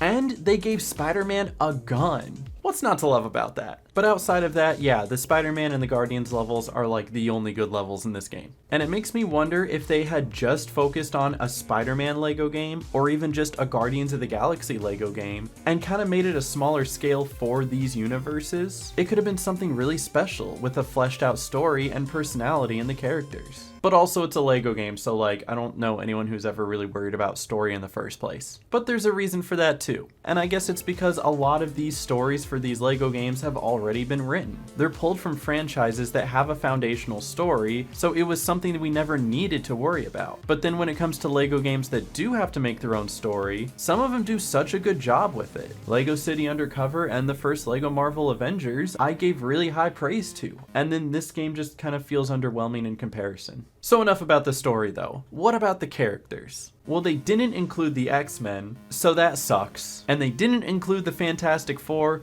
and I am majorly less bothered by this fact. But with a franchise like Marvel, you have all of these characters to choose from. And since there was already 2 games with these characters before, it is important to mix it up and evolve them. Captain America's ability to throw his shield now has these bumpers that you can bump off of to solve puzzles. Also, he can teleport.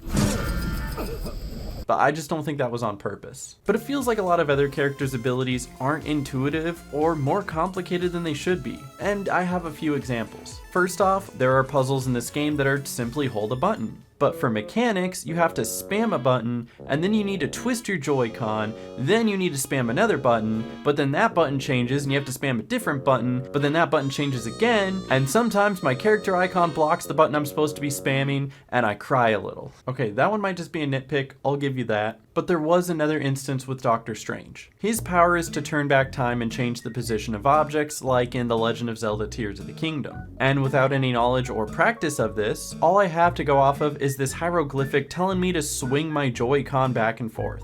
So here I am swinging the controller stick back and forth and nothing is happening. And what I'm supposed to be doing is spinning the controller stick one way to go backwards in time and then spin it the other way to go forwards. And then Groot shrugged at me because he didn't know what to do either. Okay, that one might just be because I'm stupid, but I have one more. In one of the last levels, there's a boss you have to fight, and some of the minions have these gold shield plates on. So you need to have a laser in order to take out the gold pieces and be able to destroy the minions. This is a pretty obvious puzzle if you have somebody like Iron Man, because it's just a click of the button and there you go. But I don't know who any of these characters are. So I don't know what powers they have, so I'm cycling through them trying to figure out which one of them has the laser beam. And it turns out, it's none of them. None of them do. Or at least it seems that way at first glance. Because this character right here has 3 different beams that shoot out. An ice beam, an electricity beam, and a fire beam. And they rotate each time you click the ability button. So the first time I tried it, I got the ice beam. So I figured it wasn't them. So then I was stuck here for 10 minutes trying to figure out what to do because I was convinced that I didn't have a laser character and that there had to be something wrong. Maybe it is my fault, or maybe it's bad game design. You decide. But while we're talking about characters, whether you agree or disagree about anything that I just said, I think the one thing that we can all agree on is, why did you take out the character wheel? Yeah, you know that thing you introduced in like one of the earliest LEGO games that has been a staple in LEGO games and super helpful? It's just gone. I don't know why. So now when I want to switch back to my Spider-Man character who is perpetually falling to his death, I have to keep spamming my triangle button towards that general direction and hope it eventually swaps back to him. Yeah, that's better. But like seriously, why would you take that out? And then the post game comes with its own problems. The red bricks in this game are replaced by Gwenpool's pink bricks. And I don't mind the visual change. I think it's a quirky change to make it pink for Gwenpool. But these prices! Like, I thought it was a good thing that the multipliers were available right away and that you don't need to find them. But how come they cost more than a New York City penthouse? And I have no motivation to go for the collectibles or do the side quests because at this point I feel like I've done them all before. I will give credit to the open world though. It is a unique and fun clash of different styles all brought into a beautiful world instead of just regular old New York again. And another plus is they finally learned that Spider-Man is in fact smart enough to use a computer. Good for him. And if anything, the DLC levels are good. Better than the ones from the base game, that's for sure. But this one right here, this one is fantastic.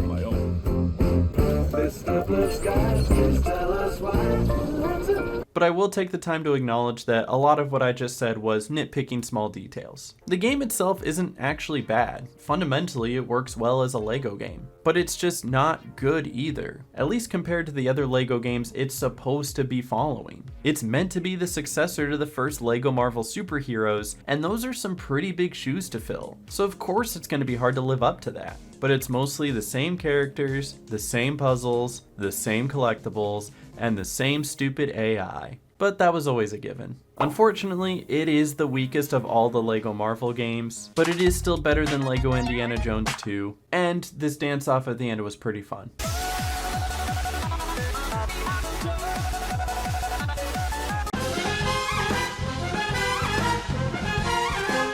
Don't mind the blank wall, I'm redecorating. But the LEGO Incredibles video game is incredible. Was that too on the nose? Was that too punny? But actually it's really good, I promise. So good, I've 100%ed this game twice already. And you think I won't do it a third time? Because you're right, but I'll probably end up playing a lot of it. Because it's actually that good. And I might get a little bit of flack for saying this, but I genuinely think that this game is better than LEGO Marvel Super Heroes 2. But it's my opinion, and I'm entitled to it, and it's the right opinion. And it's really nice to have a more condensed LEGO game that's a reasonable size that follows recognizable characters you get to play in most levels. And before I actually get into my experience playing it, I gotta show off the speedrun because it is incredible. I gotta stop using that word. The world record involves glitching through a wall with dropping out, then glitching out of bounds to pull a developer switch to make one of the Incredibricks appear, and then after beating the first level, you glitch through a corner of the wall to glide out of bounds for an entire minute, and then fall into the final level's cutscene trigger. LEGO games are broken, but I think we all kind of know that by now. But let's go ahead and start with my playthrough. LEGO The Incredibles follows both movies in the franchise, which, if you haven't seen them before for some reason, are highly acclaimed films. The first one is easily a top 3 from Pixar, maybe behind only Ratatouille and Toy Story 2. And the second film sure was made. I mean, hey, I liked it okay, but like, I know it's not better than the first. But at least it's better than LEGO Indiana Jones 2. The beginning of the game throws you right into The Incredibles 2, where the first Incredibles movie left off, taking on the Underminer and his oversized drill, which is definitely a unique choice, especially since they already made an entire separate video game about what supposedly happens during this time, and thankfully this level is nothing like that. Die-crust lovers. And if you remember, LEGO Marvel's Avengers also had the first level be from the second movie, but then that one flashes back to the first movie, which I can totally understand. But LEGO Incredibles 2 does the whole second movie first, and then lets you do the first movie. And as far as I can tell, there's no real reason why they did that. My best guess is because this game was coming off of the heels of the second Incredibles film, and they were trying to capitalize off of that hype. But it's a real shame too, because the levels in the first movie are like way better than the ones in the second movie, in my opinion. The ones in the second movie aren't bad, I quite enjoyed them a lot still. Like this one where Jack literally gets into a WWE match with a raccoon. But you do have to play through the decent levels first before you can get to like the really good levels. But the gameplay is solid, and there's even some new and returning features in this game. For instance, the character wheel is back. Oh, thank God, the character wheel is back. Oh, I just had to make sure. Never get rid of it again. The new computer puzzle is like a connect the colors puzzle, which gives me just a small hit of serotonin every time I complete it. And there's some other new additions too, like the super attack that you get from building up a combo, and it's way more powerful now and takes out basically everything in the area. And what's cool is just about every single character type has their own unique animation for their super attacks. There's also character pair-up abilities too that actually make sense for the characters because it's things you've seen the characters do. Like Mr. Incredible throwing someone, running in Violet's bubble as Dash, or Dash running right into a wall. And just about every level has you doing a super build, which requires you to collect a few Incredibricks hidden in the area, and then work as a team to spam the circle button to build the really cool big thing. And each time you complete one of these, you get a big stud bonus, so it basically covers your true Jedi status for every level. Speaking of studs though, this is another one of those LEGO games that just showers you in studs. Breaking a few things just floods the screen with silver and gold. I had over 2 million studs when I finished the story, and I'd normally save those for the red bricks, but the extras are free in this game, so really you're just earning all this money to hoard and hold on to, kind of like the boomers are doing in America. Thanks for the crisp $5 bill for my birthday, Dad. Outside of the story, there's this big open world with collectibles, races, and something called crime waves. A crime wave is when a specific group of criminals takes over a section of the city, and it's your duty as a hero to go and stop it. You do this by completing a couple of small tasks like defusing bombs, or escorting this ice cream truck that has a tune like something out of a horror film.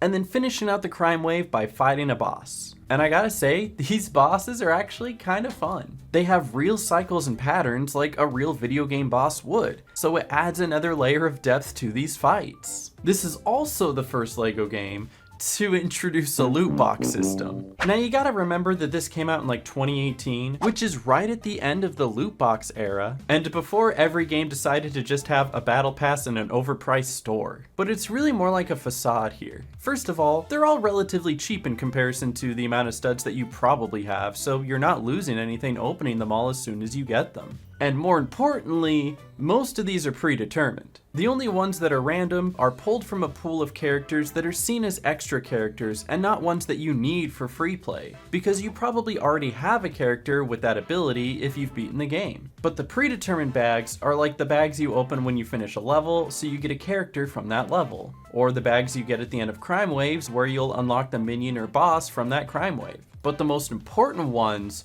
are the Pixar bags, because oh my god, you get to play as Dory! Dory is low-key one of the best characters in the game. I mean, her power is literally just fish, which means she runs around everywhere in a water bubble, she can put out fires just by rolling over them, she swims really fast, and can literally stop a vehicle without flinching. It's kind of annoying actually. Dory, move! Dory, move! Move out of the way, Dory! Frozone is back in business. But there's more than one reason why these Pixar bags are important. You only get them for finishing a crime wave that's in that section of the city, and then you need a few of the Incredibricks that are found laying around in the open world in order to unlock it. But once you do, you get a ton of cameo characters from other Pixar films like Lightning Flippin' McQueen, Ka-chow! And motherfucking Bing Bong, who fades when he dies instead of breaking apart like all the other characters, which is actually like super sad in context, because that's what he did in the movie when Riley forgot him. So when he dies in the Lego game, he fades, and it's like super sad. And you can't forget about Ratatouille. Actually, you just get Luigi, but his ability is to pull Ratatouille out of his hat, so it's basically the same thing. And each time you earn one of these characters, their build will have a small puzzle. This puzzle gives you your red brick extras for your multipliers, invincibility, collectible detector, and my personal favorite, Edna mode, which just turns everybody into Edna mode. This is what heaven looks like. And what's actually brilliant about these cameo characters is that if you go out of your way to get them all before you start free play, each of these characters covers a specific character ability that you would need to solve puzzles in free play. Like the ant guy from Ant Movie can dig, and Russell from Up can look at the ground intently. And the real fun of it is that the Pixar cameos don't end here. Throughout many of the levels in the game, if you look with a keen eye, you can catch many different other Pixar characters like the seagulls from Finding Nemo during the plane crash level,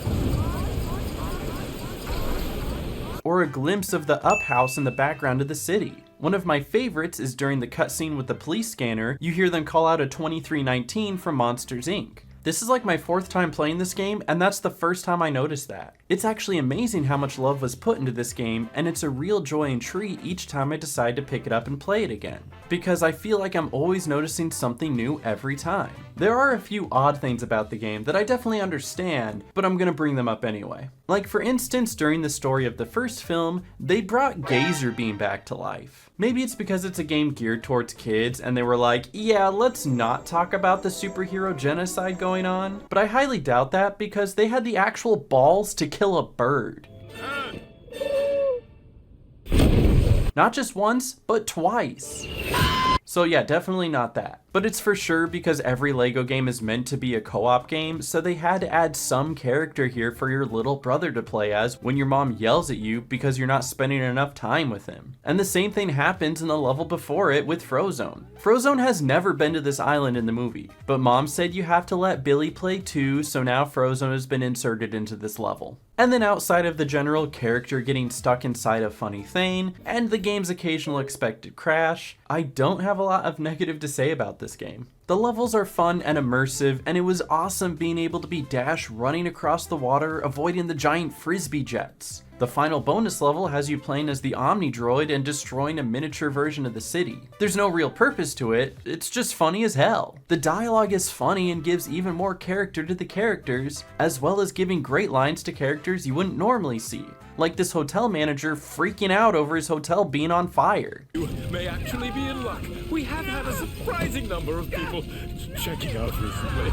And then the free play is basically what you'd expect with your common collectibles, and you're cheating half the level using a fly character. But I really do love this game. I think it's the game that LEGO Marvel Superheroes 2 should have been, with an open world that's reasonably sized with just enough to keep you busy but not too much that it becomes a chore. A story that's easy to follow and fun to play through, and great references that show an understanding of the source material that makes me wish that rumor of a giant Disney LEGO game was actually true. But this is legitimately one of my favorite LEGO games, and I feel is a real contender against some of the old classics. And in my mind, it will always be incredible.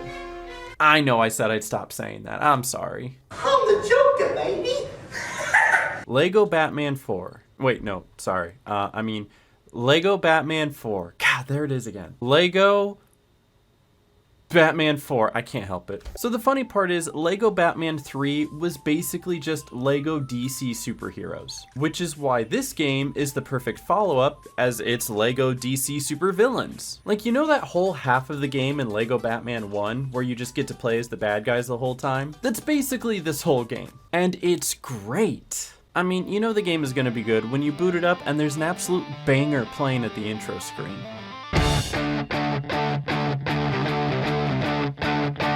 Like, how is that in a LEGO game?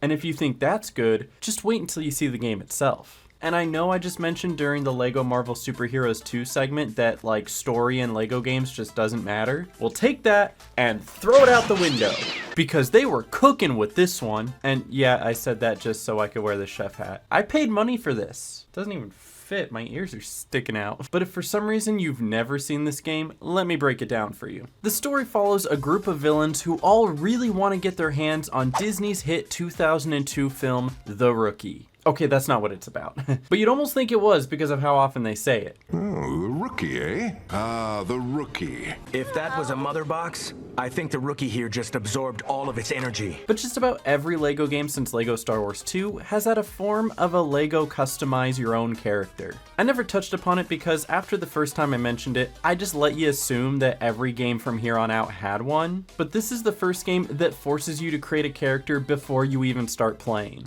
Why though? Because your created character becomes the main character of the story. Like, this whole game is the definition of seeing your custom character in a cutscene. Now granted, you only play as this character throughout like half the levels because the game still needs variety in its puzzles and levels, but this is the closest you've gotten to a general RPG where you spend your first 3 hours of gameplay just in the character creator. And if it was just a throwaway gimmick, I probably wouldn't be spending this much time talking about it. But it's not. Even though your character doesn't talk outside of the small squeak every time that you jump, there's still character development for your character throughout the game. When you complete your character, you get to choose a couple of powers for them, and as the levels go on, your character gains new powers. All leading up to the end when your character inherits the ultimate power that the fake Justice League was looking for this whole time. And then at the end of the story, after Lex Luthor double crosses you not once but twice, not only is there a major twist about your character, but then you also get to choose your ending, whether you want to continue being a villain or go off with the heroes. To be fair, the two multiple endings aren't all that different, it's just a quick scene depending on which one you choose, but all of this is something that I never expected to get from a LEGO game. Then again, I also never expected to see Joker breakdancing either, but here we are. They really went all out with this game, and if it wasn't obvious in the story, it should be obvious with the voice acting. The cast for this game is top tier. Clancy Brown is back playing Lex Luthor, Tara Strong is back playing Harley Quinn, Batgirl, and Raven, and both Mark Hamill and Kevin Conroy reprised their roles from the Batman animated series as Joker and Batman. There's easily another dozen or so voices where someone is playing their character from an older TV show or movie, and those details are such fun little callbacks for DC fans that truly show how much love was put into this game. Howdy! A wiper!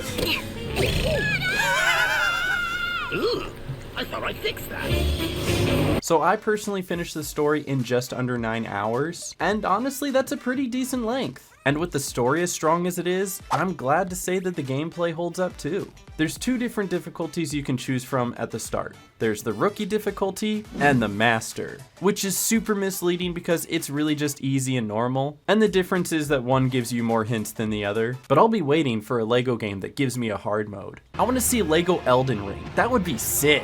And the first thing I noticed when I started was that the subtitles finally look normal. We did it, Reddit! We have legible subtitles that don't take up half the screen. Let's go!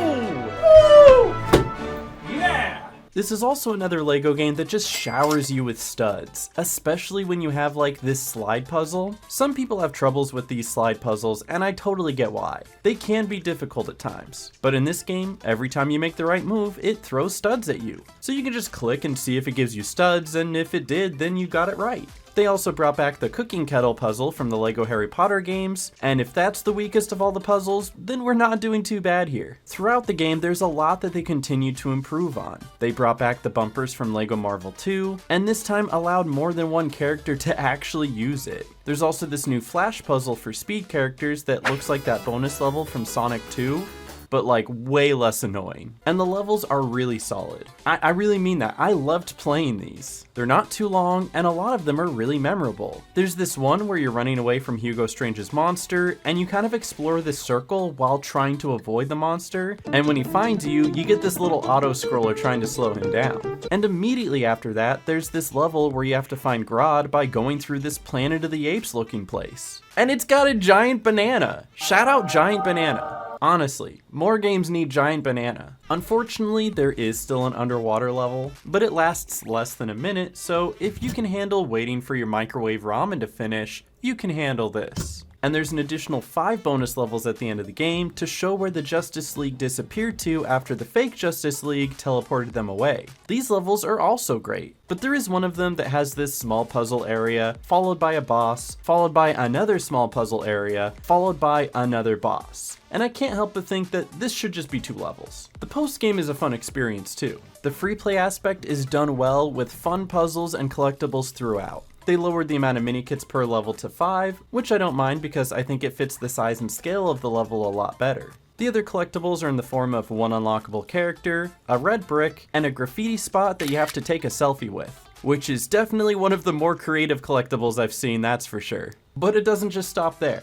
There's a built-in photo mode in the game where at any time you can have your character bring out their phone and take a selfie. And this is cool and all, and generally I'd have absolutely no problem with it, except for the fact that the camera is bound to the L1 button. L1 and R1 are the buttons that I use to swap between characters in free play, but now I can only use R1 to choose my character. And whenever I swap past the character I meant to choose, I instinctively hit L1 to swap backwards, and instead of swapping backwards, I'm now accidentally whipping out my phone to take a selfie. And I have done this more times than I am proud of. The open world continues to be the weakest part of the game, which I'm sure is just my bad opinion alone, but I don't think the open world was bad. It was just lesser than everything else. Like, you've got this fun little corner of Metropolis to explore, the villain's lair, the alternate planet, and even a portion of Smallville. It's filled with puzzles, gold bricks, side quests, and races.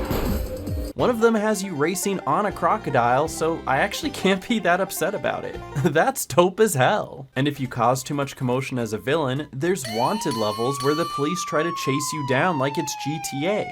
But I will give it this. Its relative size and collectibles better match the size of the story that it's complementing. Too many of these games have massive open world sections for something that's like 12 levels long, and they just don't balance out. But here, I think they complement each other well. But this game is awesome. Easily a top 5 in LEGO games, probably. The only thing that doesn't put it over the top is that they still forgot to add a character wheel. Like, how do you keep forgetting to do that? Dude, I can't believe, no character wheel? Are you for real? And of course it has its funny bugs and glitches too. I had Cyborg literally get stuck in the first level and I just had no idea what to do, so I killed him.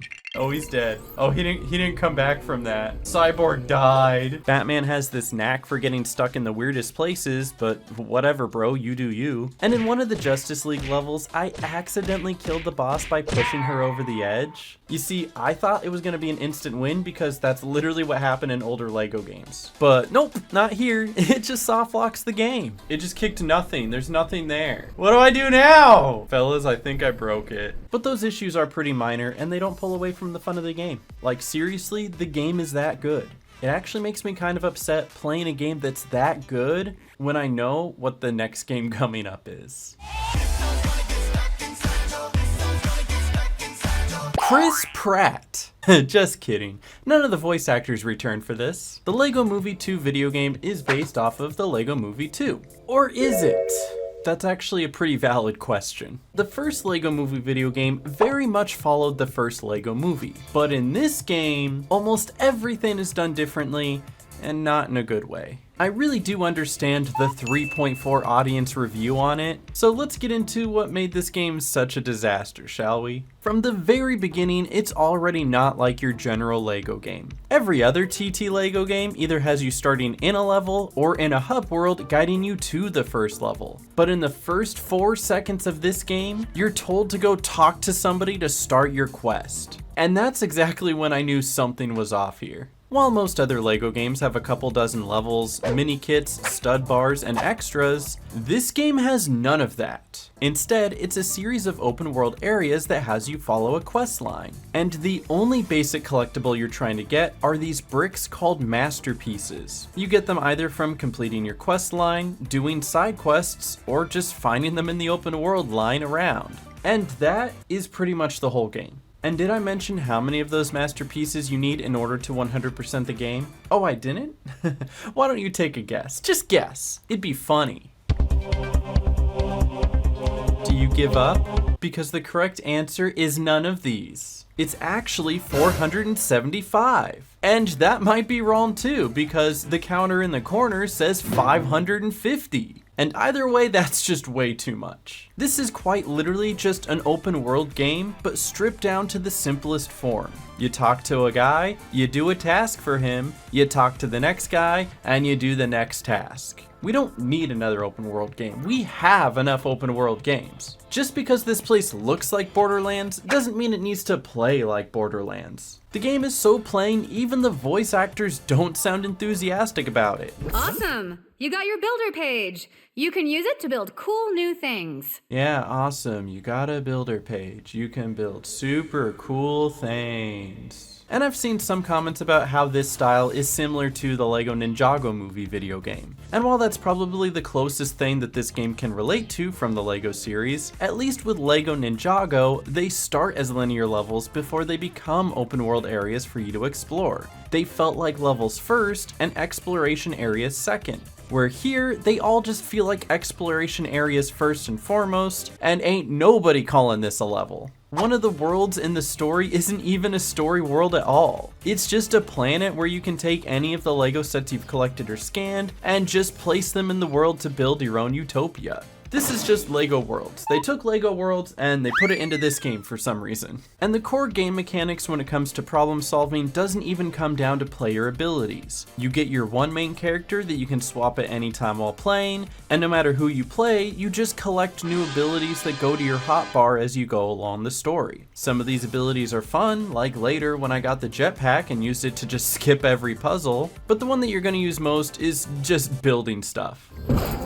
And it's insane how many little things I could find that annoyed me while just playing the story. Like, why is this turret just heavily on the left side of my screen? How come Metalbeard is no longer a character and resorted to just being another character ability? How come the story took me less than 4 hours to complete? Why do the Lego Friend characters run so funny? Why can't Superman fly? Why is this NPC so close to my face? Does he want to kiss me? Are we going to kiss? However, admittedly, there are two things I really did like about this game. One of them is the bosses. Now there's only 3 of them, and they're not even characters from the movie because, you know, why would it be? It's only called the Lego Movie Video Game 2. Why would they base anything in this game after the movie anyway? These bosses are actually just giant monsters made out of Duplo bricks. The premise of them is to do some action to stun the monster, and then while they're down, you have to scale the Duplo monster to get to their weak point to deal damage. It's like a Lego version of Shadow of the Colossus, and these bosses are super fun. Until I can't figure out how to get the 3rd hit off of the first one. Turns out you gotta build a generator here, and it just wasn't obvious to me, or anyone else in the YouTube comment section for that matter. But these bosses are so well designed and have such a fun style that it's criminal that they're stuck in a game with such little care or consideration for anything else. But there is one more thing that I did like, and that's the post-game. After the story, you get another handful of open worlds to explore, like this Wild West world or this medieval world. And they each have their own little mini questline for you to do. These areas have nearly nothing to do with the movie, so you can tell they were added to just kind of add fluff to the game. Because, like I said, you can beat the story in under 4 hours. But what made these sections good is the fact that they weren't connected to the movie. I could just play and enjoy them without linking them to an IP or even other LEGO games. I think as its own isolated thing, where you can be a mummy with a sword or a skeleton with a chainsaw and just do fun little side quests, it's actually a lot of fun. And it's that moment that it clicked with me what's really wrong with this game. With it being called the LEGO Movie 2 video game, it means it's going to be affiliated with the first LEGO Movie video game no matter what. And while story-wise it's nothing like the movie it's based off of, it's definitely not anything like the game it's meant to be a sequel to either. But if you took away the LEGO Movie part of this and didn't associate it with any other TT LEGO games, you could just have a standalone game that has you exploring different worlds, playing as whatever character you want, solving puzzles, making friends, and telling its own story. If it was just this, it could have actually been decent. But instead, we have what's considered to be one of the worst LEGO games to have ever been made. It's empty, it's uninspired, it's boring, and it's slow. And I mean slow. It takes an eon to load any level. You can't skip any of the tips until it plays all the way through, and the vehicles you get for races are so slow, I've seen faster cars in a school zone. And as bad as it is, it's still not as bad as LEGO Indiana Jones 2. I think the Shadow of Colossus type bosses kind of saved it from that. Oh, and also, if you're gonna add a skateboard into a LEGO game, make it functional. If LEGO Island 2 can do it, you should have been able to do it. Come on, get it together.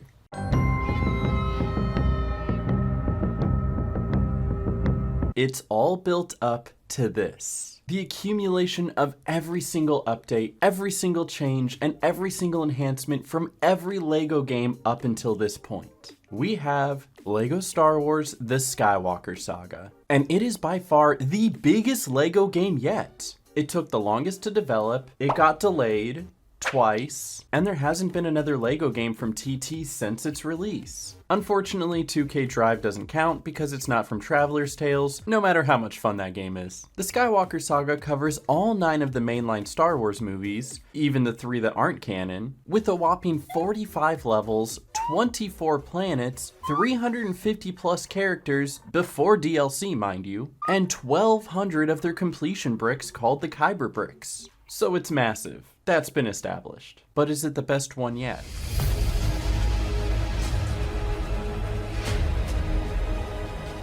Almost. I want to take each of the main aspects of this game brick by brick, and that way I can show you why it's almost one of the best LEGO games ever made. You gotta remember that this is technically the 6th LEGO Star Wars game, so not only does it have some massive names to live up to, but we also have direct comparisons to what they're trying to recreate. Which brings me to my first point, the graphics. And yeah, it looks amazing. I mean, you would hope 20 years of technological advancements and practice would show some improvement, and oh boy does it show. So that's pretty clear cut. The accessibility options are above and beyond, with different sizes for subtitles and even some helpful options that were considered bonuses or extras from before, like having fall assist or regenerating health. Hey, so far so good. But what about the gameplay and levels? Well, there's a lot to say, so you better buckle in. As if you weren't already 3 hours into this video. Let's start from the very beginning. The intro screen, which first and foremost shows Rey before anyone else, even though it's called the Skywalker Saga,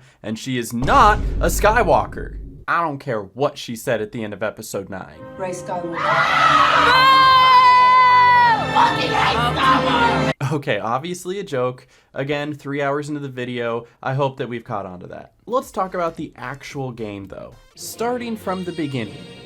No, I said from the beginning. See, my smooth brain says that number 1 is first, because that's how I was taught how to count in preschool. See, it goes 1, 2, 3, 4, 5, 6, and not 4, 5, 6, 1, 2, 3. Or even 45236, like some of the weirdos on Reddit. I started at episode 1, and that may have been a huge mistake, because this is actually like the worst episode in the whole game. And that's saying something, because episode 9 exists. They fly now!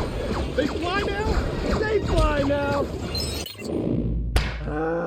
The very first level that you're probably expecting is Negotiations from the complete Saga. And while you do technically play through this section, it's not treated like a level. The sequence happens purely through the open world, so it's already different from the original in that sense. Well, how about the second level where you meet Jar Jar and have to dodge and weave through droids? Nope, that's open world too. So where is the first level? The first level of the game, if you started at episode 1 like a smooth-brained moron, is the trip that the Jedi and Jar Jar take through the planet core of Naboo. This is actually a really cool idea for a level though. We haven't seen this converted into gameplay before, so it's a unique way to present something that was absent from the previous iterations of LEGO Star Wars. And wait, what's that now? The level's over already? Well, on the bright side, they at least made the Anakin's flight into its own official level finally, even though it's half the length of the original. Well, how about episode 2? Well, the Camino level is no longer a level anymore. It's more like a Disneyland tour, but it is where I discovered that you can piggyback ride the astromechs. I've 100%ed the game and platinumed it previously, and I had no idea you could do that. They also made the space chase between Obi-Wan and Jango into a level, and that was awesome. And they also changed Jango Fett's death from just getting his head cut off into that might be worse, holy sh**. Episode 3? Well, it's missing the first space level, so that's unfortunate. The Chancellor in Peril level was decent, but still better in the complete Saga. And General Grievous' dad.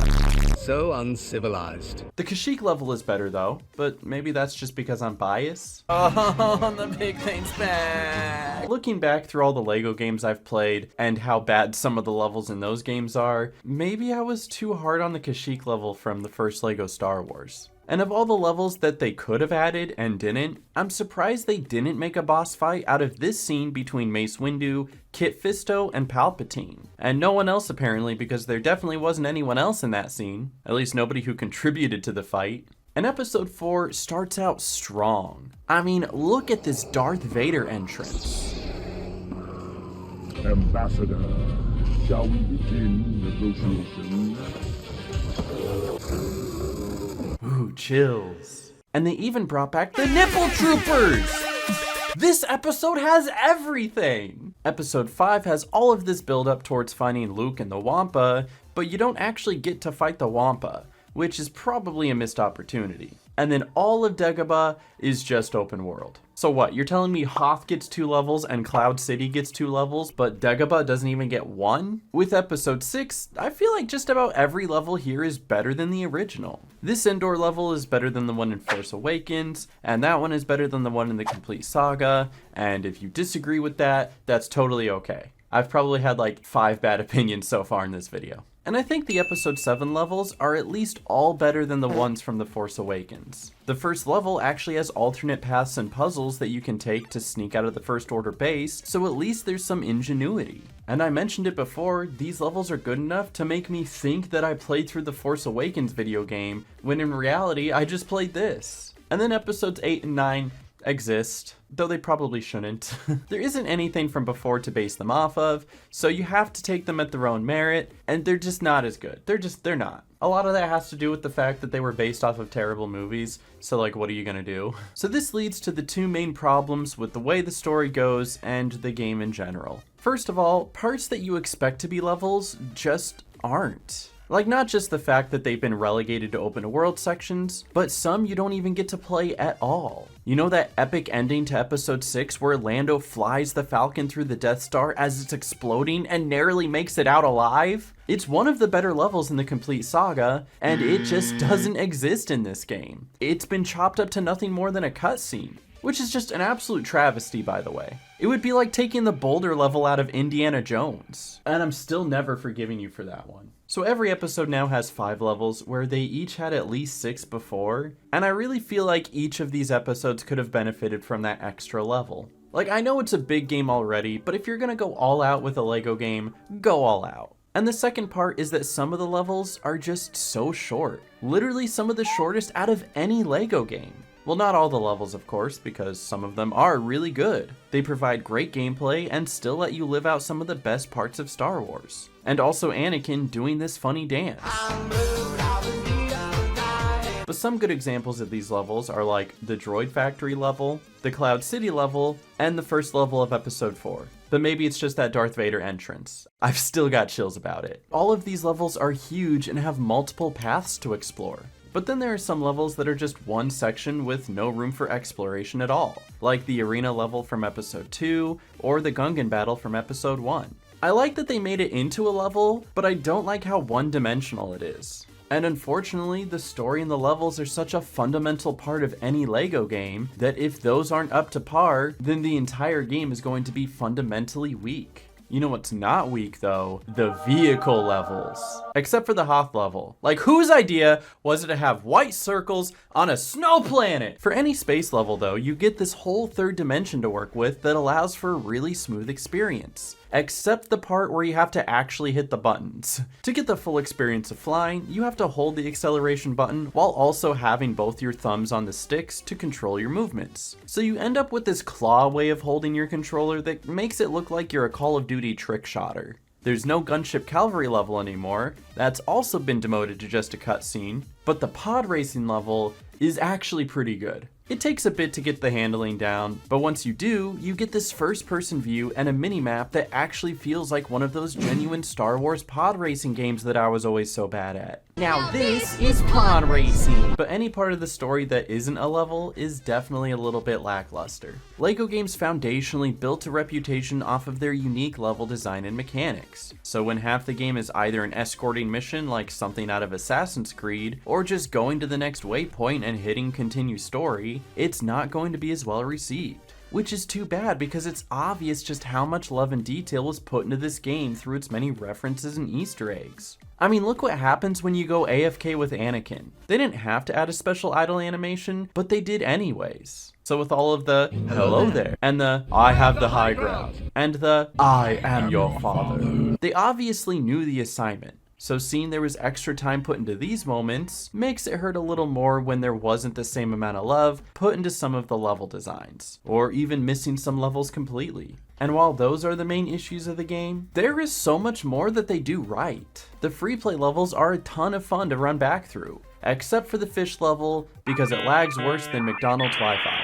There are 5 mini-kits in each level to find, which makes sense due to the size of the levels. 5 seems about right. And for the most part, it's a fun time. And I do like that you can still schmooze some of the mini-kits with like a funny jump or something. But there are a few less fun ones, like the one in the Escape from Kashyyyk level, where if you build the battering ram to break down the tree, it removes the mini-kit completely and you're just unable to get it again until you restart the level. So I restarted the level, and when I got back to that point, the tree was already down again somehow. So I had to restart the level again, and when it finally let me get to the mini kit, it wouldn't let me collect it. But for the first time, there are level challenges. Whether it's complete a part of the level without getting hit, or completing a section of the level a different way, it adds a whole new way to approach the game that we've never seen before from a LEGO title. And also a quick tip if you're trying to go through and get all of these challenges and mini kits, is to make sure you're in the right spot in the hub world before you go into the levels.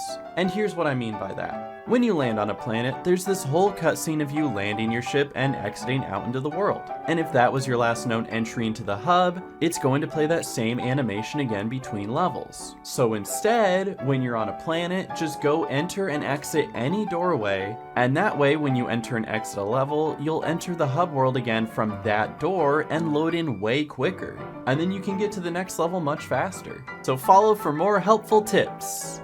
Yeah! But the actual gameplay is really good though. Something I noticed that's a first in this game is the camera. Most LEGO games will have an over-the-shoulder camera exclusive to the hub world, and every level will have this fixed camera off to the side almost like you're looking onto a stage. But in the Skywalker Saga, no matter where you are, you get that over-the-shoulder camera. So even in the levels, you feel fully engaged into your surroundings and giving even more depth to the level design, which is only fully taken advantage of in like 4 levels, but hey, it's still cool. They also added in a skill tree that you use Kyber bricks to unlock new abilities. These abilities are for things like faster building, faster movement, a collectible detector, and attracting studs. You can get most of these after just a few levels, so you get to actually use them while playing the game. And then there's a bunch of other upgrades for specific character types that just makes their abilities either faster or easier to use. And the combat is more intricate as well. It's like a step up from what was introduced in the LEGO Ninjago game, where you can chain together attacks, throw your lightsaber,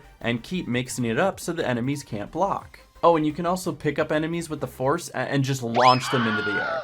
That's awesome. And I think one of the less appreciated features that was brought back from the original game is that you can do a 2-player boss. At the end of episode 3 in the complete saga, player 1 and player 2 can fight each other as Anakin and Obi-Wan. Technically, they didn't bring that back exactly in this game, but in episode 6, when it's Luke against Darth Vader, that does become a player 1 versus player 2 section, which I think is pretty cool. However, Darth Vader is still the one with the health bar, so Luke has to win. Would this be considered a little brother level? Mom said you have to let me win once. No, Timmy, you don't get it. I have to win, otherwise we don't continue the game. And although the character wheel isn't in this game, it is replaced with swapping through all your characters in order with the L and R triggers. And when you're in free play, you can use the D-pad to scroll through the list of free play characters and choose the one you want instantly. If the one you need isn't on the list, you can still choose from any character you have unlocked too. So overall, free play is great. And honestly, this probably feels like a good segue to talk about some of the characters. Because with over 350 characters, this is the largest roster in any LEGO game. Every trooper, every droid, every Jedi, and every Sith. Even the make-believe Sith that only existed as a vision that was used to milk a trailer so the audience would think that the movie they were in was actually good. A lot of characters have special character costumes as well to provide even more variety. And while most of the playable characters in the game are characters you would probably actually play, I do feel like some of these were just kind of added for the sake of being added. Like Padme Pregnant. I don't know about you, but I'm not booting up the Hoth level and being like, ooh, time to play my favorite character. Pregnant Padme. They did give massive upgrades to C-3PO though. He can hack into things and take control of them, he can jump, he can build, he can fight, and he can split himself into two, which is only minorly terrifying. The protocol droids got great buffs, and then they took away R2-D2's ability to fly. Sucks to suck, I guess. There are some special versions of characters that can only be unlocked via codes, such as the holiday versions of some characters, and some vehicles like the Razor Crest. And then there's even more characters added in the DLCs, like the Mandalorian, the Bad Batch, and the characters from Rogue One. And as awesome it is to have all of these characters together to give a full, complete roster, I can't help but think that this is another missed opportunity. Previous LEGO titles would add a level to go along with most character packs to not only give them a place where they belong, but also to give more content to the player. So why didn't they do that here? Could you imagine a few levels playing out a couple episodes of The Mandalorian or The Bad Batch, or even giving Rogue One a few levels so that you could go through that story too? Let me play that part in Solo where Han throws a snowball at Chewie and Donald Glover promotes gambling. But otherwise, the character roster is a huge plus. Other than the fact that they got rid of Princess Leia's underboob.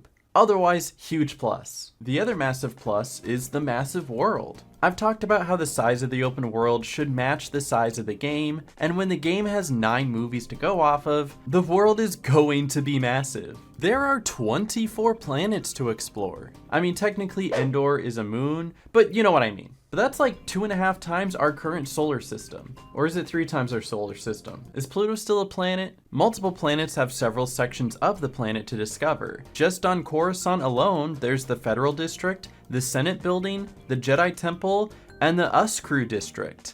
I did not pronounce that correctly, did I? But we're still not done. As you're in space over a planet, sometimes one of the major battleships will appear and you'll have the ability to fight it, board it, and take it over. Then you can purchase it for yourself and wander it anytime you want to get more free play collectibles. So yes, battle stations even like the Death Star are explorable in this game. So with so much to do, it's no surprise that there's 1,200 Kyber bricks for you to go out and find. Which is funny because I feel like they might have run out of places to put them, because in some parts in space, there's these Kyber brick asteroids that you can just shoot and blow up, and it just gives you like a free 5 Kyber bricks. So I don't know. But this is a terrific game overall. You can tell they definitely tried to recapture the magic that made the complete saga so beloved. But that's so hard to do when there's been such a saturation from the LEGO series thus far. So although it's hard for lightning to strike twice, with how much charm the first games of the series had, this one gave it a good attempt with some of its dialogue and humor. I never thought I'd make it to retirement, but here I am! And if for some reason the voice acting still isn't your cup of tea, they added a mumble mode, which may or may not sound like every character choking on a dick.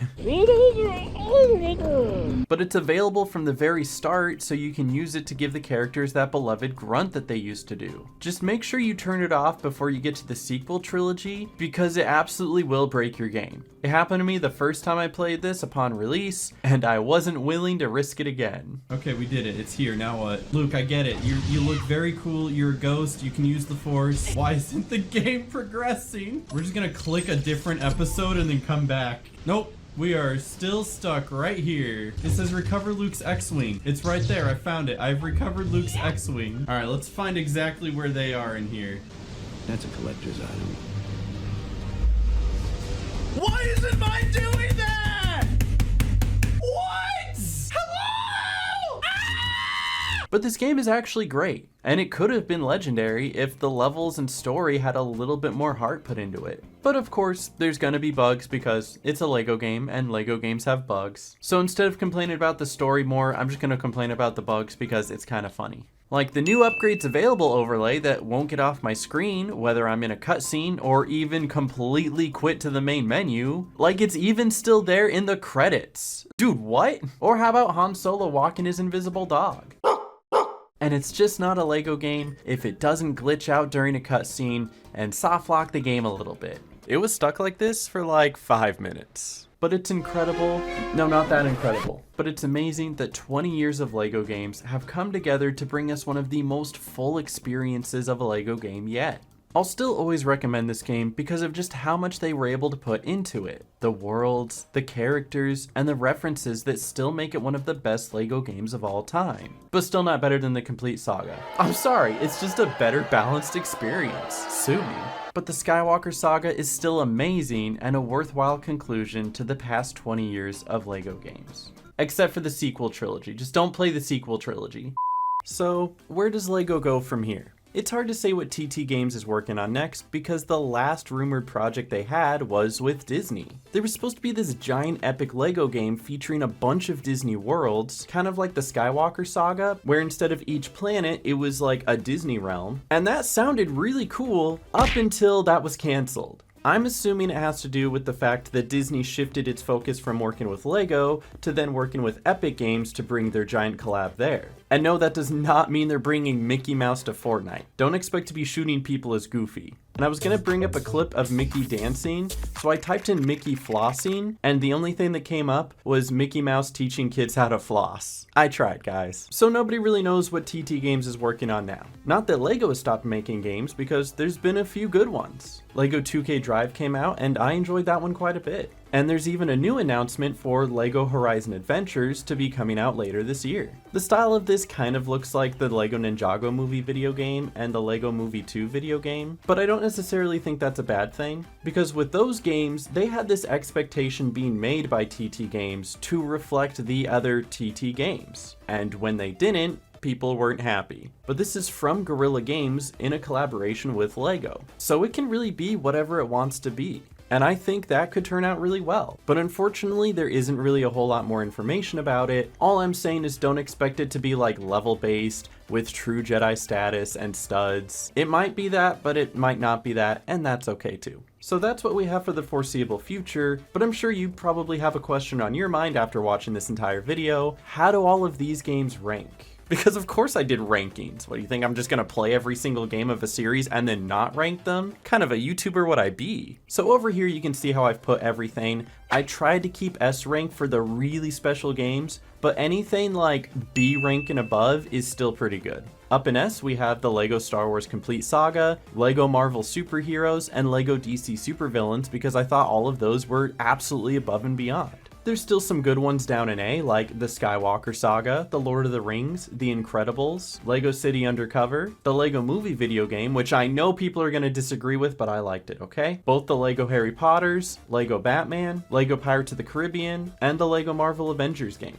B has some that I think were good games but had like glaring issues, like the game breaking and not letting me complete it. So that's where LEGO Batman 2 and 3 are, LEGO Star Wars The Force Awakens, the first LEGO Indiana Jones, and the first couple LEGO Star Wars games. And then there's the ones that I didn't quite enjoy as much, but they're still solid games so you might enjoy them. So like LEGO Star Wars 3, which I know you're gonna hate me for saying that, but search your feelings, you know it be true. The LEGO Ninjago movie video game, and LEGO Marvel Superheroes 2, which that one is probably also going to get me some flack. And down in D, I would probably only play these like if I really had to. So LEGO Jurassic World and LEGO The Hobbit, they just weren't good games. And then F tier, I'm never installing on any of my systems ever again. Matter of fact, I'm going to see if I can get a refund for these. The LEGO Movie 2 and LEGO Indiana Jones 2. That game sucks. But what I think is important with this information is not just to see what I like, but to see how the LEGO games have evolved over time. So the next thing I have up is all of the Metacritic ratings for all of the games, so you can kind of see where the community felt about these as they released. And for the most part, yeah, they're about the same. On average, most of them don't go below 70 and don't go above 80. There's a few that I see go above and beyond, which I completely agree with. Those were really good games. And we're all in agreement that the LEGO Movie 2 video game was just terrible. But this graph doesn't really teach us a whole lot, right? So what I did is I ranked all of them from first to last, giving them all a numerical value, and then plugged them into a chart